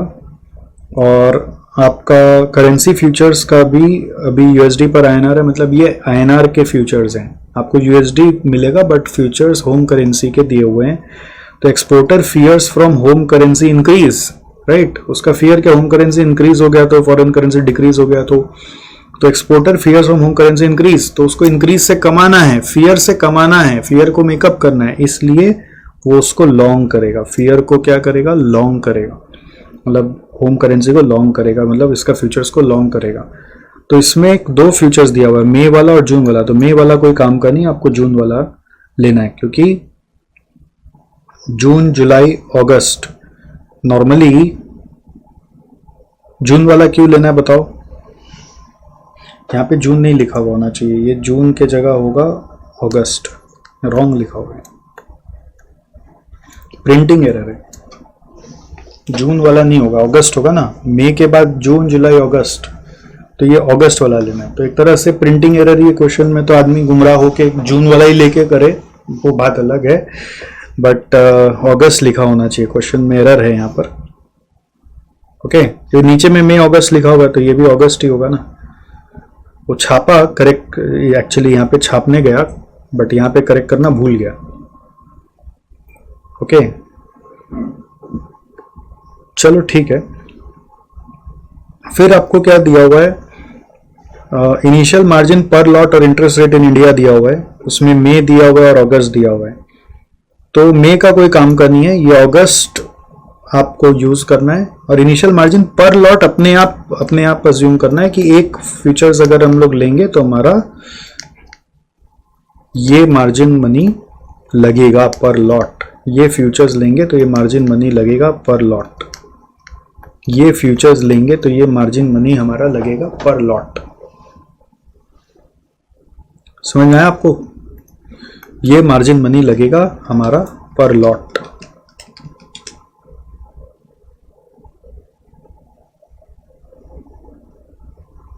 आगे बढ़े। क्या क्या दिया हुआ है, 240 आने वाला है अगस्त में। हम लोग अभी मई में बैठे हैं, 3 महीने बाद आएगा, तो उसके लिए हम लोग को स्पॉट रेट दिया है, 3 मंथ्स फॉरवर्ड रेट दिया है। 640 is the lot size of futures. ये INR का फ्यूचर्स है। INR का हम लोगों का रिस्क है कि वो बढ़ जाएगा तो हम लोग नुकसान हो जाएगा, तो हम INR का फ्यूचर्स को लॉन्ग करना चाहेंगे। मई का डिटेल कोई काम का नहीं है, अगस्त का डिटेल काम का है। इनिशियल मार्जिन फ्यूचर्स को कवर करने के लिए दिया जाता है। फिर दिया हुआ on 1 August 23 spot rate is 0.0126 and currency future rate is 0.0125। Suggest a suitable approach to Swadeshi limited that would be most advantages out of the following methods. तो एक ऑप्शन दिया हुआ है, पहले फॉरवर्ड कॉन्ट्रैक्ट ले ले तो वो सबसे ईजी होता है फॉरवर्ड वाला, कि अगर 240 के अगेंस्ट में फॉरवर्ड ले ले तो फॉरवर्ड रेट है 0.0123 और ये रेट रुपी का, और हम लोग के पास डॉलर आने वाला है। अपोजिट रेट दिया हुआ है तो डिवाइड कर दो, तो 2,40,023 कर देंगे तो हमारे पास इतना रुपया आएगा। तो तीसरा वाला में देखो, नो हेज, हेज नहीं किए तो उस समय जो स्पॉट रेट होगा 0.0126 है अगस्त पे, तो उस पे अपने कन्वर्ट मारेंगे तो 240/0.0126 से आंसर आ रहा है 19047619। ठीक है। फिर सेकंड नंबर है करेंसी फ्यूचर्स। सेकंड नंबर क्या, करेंसी फ्यूचर्स, यही सबसे इंपॉर्टेंट है। करेंसी फ्यूचर्स के लिए क्या करना है अपने को, फ्यूचर्स से गेन लेना है। एक्चुअली फ्यूचर्स का सेटलमेंट कैश पे होता है तो उससे गेन या लॉस होता है, और बाद में ट्रांजैक्शन जो होता है वो स्पॉट पे ही होता है। तो एक स्पॉट वाला अमाउंट जो था नो हेज वाला, वो मैंने अमाउंट यहाँ पे कैरी फॉरवर्ड कर लिया। और अब फ्यूचर्स के कारण क्या फायदा हो रहा है, क्या नुकसान हो रहा है, वो मेरे को देखना है। तो फ्यूचर्स के लिए कितना लॉट लगेगा पहले वो देखेंगे। तो एक्सपोजर कितने का एक्सपोजर है हम लोग का, 2,40,000 फ्यूचर्स है जो पर INR है, तो उसको INR में कन्वर्ट करना पड़ेगा। तो 240 को अगस्त के वैल्यू पे कन्वर्ट करते हैं तो 240/0.0125 से वैल्यू निकल के आ रहे 1920। एक लॉट का साइज है 640, तो 1920 को 640 से डिवाइड किया तो 30 लॉट लगेगा।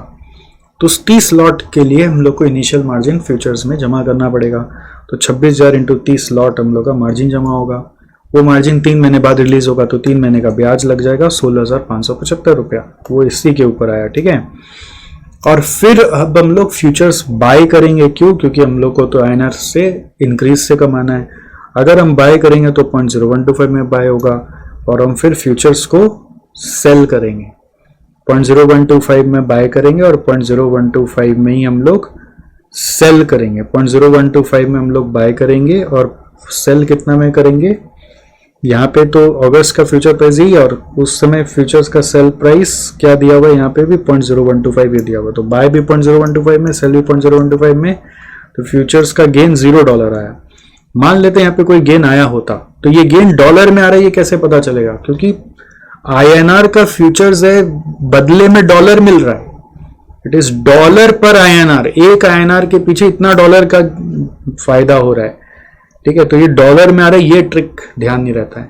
अगर यहाँ पे $2 या $1,000 कुछ भी $100 आ जाता तो ये गेन यूज नहीं कर सकते थे आप। फिर इस गेन को रुपी में चेंज किया जाता। कैसे, इस $0 को डिवाइड करते हम लोग स्पॉट पे 0.0126 पे।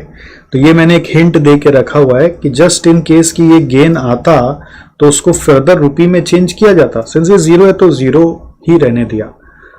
अब आपका एग्जाम का कोई सम होगा तो उसमें हो सकता है ये गेन आ जाए। ठीक है, तो ऐसा जो सम अपने क्लास में भी किए हुए उधर गेन आ रहा था तो अपने उसको फिर चेंज किए थे वापस। ठीक है, उस सम को जाके वापस देखिएगा।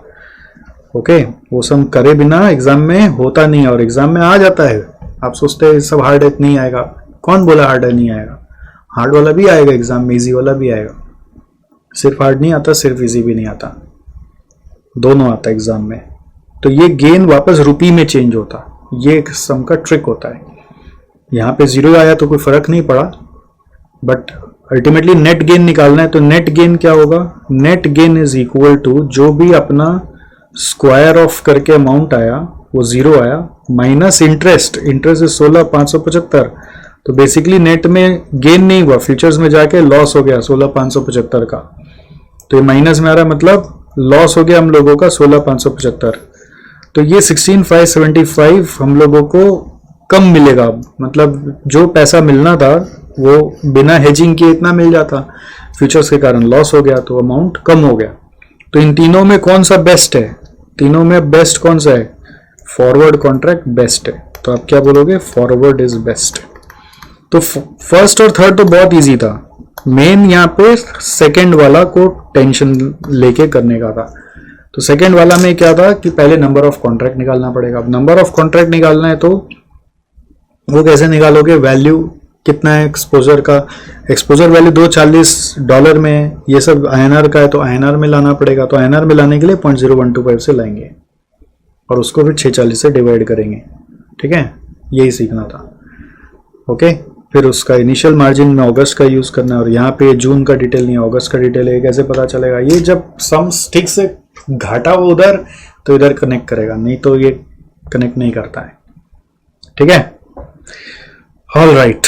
नेक्स्ट है 8 का थ्योरी है जिसका मैंने पॉइंट्स लिख दिया है। और ये भी देखो बदमाशी वाला क्वेश्चन है, 14 मार्क का 3 क्वेश्चन है। सिक्योरिटाइजेशन फिर भी इजीली याद रहता है। अब बाकी दो आप लोग पढ़ते नहीं हो, थ्योरी मैराथन वीडियो यूट्यूब में डाला हुआ है, उसको 2 बार सुनना पड़ेगा, पॉइंट्स थोड़े याद करने पड़ेंगे, तभी आप एग्जाम में थ्योरी अटेम्प्ट कर पाओगे। तो इस पूरे खत्म करने के बाद पेपर को एक जजमेंट करते हैं कि कितना मार्क्स एक बच्चे का एवरेज में आ सकता था, क्योंकि यहाँ पे पेपर में कुछ जालसाजी था इसलिए। तो मेरे को लगता है अगर कोई थ्योरी थोड़ा बहुत MCQ प्रैक्टिस कर लिया है तो MCQ में वो 30 में 25 नंबर या 26 नंबर, 25 क्या मतलब राउंड फिगर में तो नहीं आएगा, मतलब ऑड नंबर में नहीं आएगा, इवन में आएगा। तो 3 रॉन्ग हो सकता है, तो 24 नंबर तक आराम से उठा सकता है MCQ में, मुझे ऐसा लगता है। अब उसके बाद आती है क्वेश्चन 2A। तो 2A में स्टेप मार्किंग मिलता है मेरे हिसाब से। इसमें बहुत सारा जगह मिस्टेक होने का चांस था। एक तो टैक्स आप लोग इग्नोर कर देते शायद, दूसरा इंक्रीमेंटल डेप्रिसिएशन सोच लेते, नंबर काट लेगा। वो लोग नहीं दिमाग लगाता है चेक करने वाला कि आप क्या सोच के कर रहे हो, रिस्क है। तो 2A अगर आप करते तो रॉन्ग हो जाता। मैं अज्यूम कर रहा हूँ कि 2A भी आपने छोड़ दिया होगा। B में भी आप करने जाते और सैल्वेज वैल्यू के साथ net of capital gain tax नहीं लेते तो गड़बड़ हो जाता। बट इसमें B में EAI भी आप नहीं निकालते, क्योंकि EAI के बारे में बोलना नहीं है कुछ, तो आप फंस जाते, क्या करना है समझ नहीं आ रहा, तो आपका रॉन्ग हो जाता है। तो मैं ये सोच रहा हूँ कि आपको इतना डाउट्स आ रहा था इसमें कि आपने 2A भी छोड़ ही दिया ऑप्शन में। तो चलो एक ऑप्शन में छूट गया। अब थ्योरी आपने दूसरा ऑप्शन में छोड़ दिया, क्योंकि आप थ्योरी पढ़ते नहीं हो, तो बाकी सब आपको करना ही पड़ेगा। तो 3A जो क्वेश्चन है, 3A क्वेश्चन क्या था वो आपने पढ़ा होगा तो इजी है, कर लेंगे आप। 3B भी आप कर लेंगे। तो 3 पूरा स्कोरिंग, ठीक है। 2 और 8 मैंने ऑप्शन में निकाल दिया, ऐसा मैं सोच रहा हूँ। आप आगे भी ऐसा प्लानिंग कर सकते हो, बट क्या होगा फिर बीच में बहुत रिस्क बढ़ जाएगा। थ्योरी थोड़ा पढ़ के जाते तो रिस्क कम हो जाता है। और कैपिटल बजटिंग लीजिंग का तभी करना है जब लगे कि आपको बहुत आसान सा क्वेश्चन आया है, और हमेशा उसको थोड़ा लास्ट में करोगे, बहुत टाइम खा जाएगा शुरुआत में। 4A आपसे नहीं होता, मतलब 2 और 8 छोड़ा होता तो 4A आप कर नहीं पाते, क्योंकि 4 एकदम अलग कंसेप्ट है। तो ये 7 मार्क का आपको छोड़ना ही पड़ता, ठीक है। मान रहे थे 3AB में आपका 14 नंबर आ जाता, तो उधर 24 आ गया, इधर 14 आ गया, 38। 4A आप कर नहीं पाते।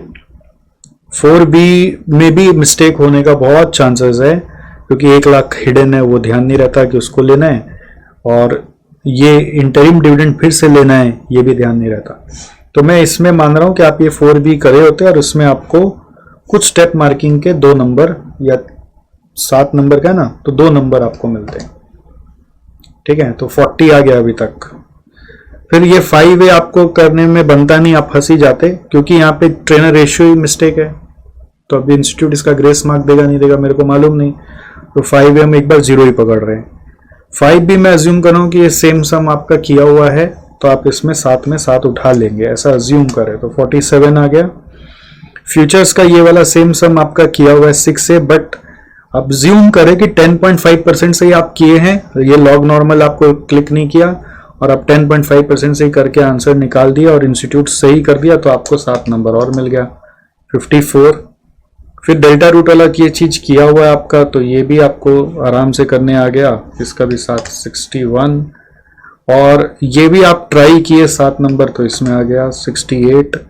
और फॉरेक्स का आपने मान लेते हैं सेकंड पार्ट में रॉन्ग कर दिया, तो 4 नंबर पहला तीसरा का मिल गया, तो 72 नंबर आपको ऐसे भी इस तरह का पेपर में भी मिलना चाहिए। 2 और 8 ऑप्शन में निकाल दिया फिर भी, तो 72 नंबर मिलना चाहिए। तो इस तरह का पेपर में भी एग्जाम्शन 72 को भी खत्म करके और नीचे आ जाओ तो एग्जाम्शन लाना पॉसिबल था, प्रोवाइडेड जो करो एक्यूरेटली करो। इस तरह का पेपर में भी संभव था, समझ में आया। तो एसएफएम में इसलिए मेरा हमेशा आपसे एक्सपेक्टेशन रहता है, ये मैंने जो रिवीजन बुक भी बनाया ना उसका एक्सपेक्टेशन क्या है, देखिए टारगेट हमेशा मेरा आपसे एक्सपेक्टेशन रहेगा कि आप इस नंबर के लिए मेहनत करेंगे, 80 के लिए। अगर पेपर ढंग का आया ना तो 80 नंबर तो उठता ही है, और पेपर अगर हिला दिया है तो भी एग्जाम्शन तो आता ही है। तो एसएफएम में अगर जो करे वो भी सही करे तो काम हो जाएगा। 2 और 8 छोड़ दो और बाकी में दिमाग लगाओ, और 2, 8 भी आता है तो बाकी शफल करके देख लो, कितना इजी कर दिया आपके लिए। अब जाइए थ्योरी वाला मैराथन को ठीक से जरूर देखिए, और एक बार इसके जो सम्स हैं जो भी मैंने आपको कराया उसको फेयर कर लीजिए, जो नया मिला उसको अपने समरी नोट्स में अपडेट कर लीजिए। जैसे यहाँ पे समरी नोट्स में वो कन्वर्टिबल बॉन्ड को लेकर जो अपडेट करना है वो कर लीजिए, और कुछ भी आपको अपडेट करना है वो कर लीजिए, ठीक है।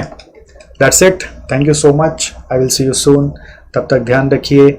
इस पूरे सेशन में मज़ा आया तो फीडबैक ज़रूर दीजिएगा, और एग्ज़ाम में पास हो जाए तो मिठाई ज़रूर भेजिएगा, ठीक है। कुरियर भी कर सकते हैं, आना ज़रूरी नहीं है, अगर आ नहीं पाए तो, और आए तो बहुत अच्छा लगेगा। ऑलराइट, और एक फ़ीस यही है कि जो भी बच्चे कॉस्ट और एसएफएम पढ़ना चाहते हैं फाइनल में एटलीस्ट, तो नाम एक ही बोलना है बस, ठीक है। किसका नाम बोलना है वो आप समझ गए होंगे, लेकिन नाम एक ही बोलना है, और ग्रुप में हल्ला मचा देना है, क्योंकि इस तरह का सॉल्यूशन वगैरह डीप में जाके करना इतना मेहनत सब कोई करता नहीं है यार। और आप लोग मेरे प्यारे दिल के करीब हो तो मैं हमेशा करता रहूँगा जब तक पढ़ाने की इंडस्ट्री में हूँ। चलिए, thank you, bye bye, take care.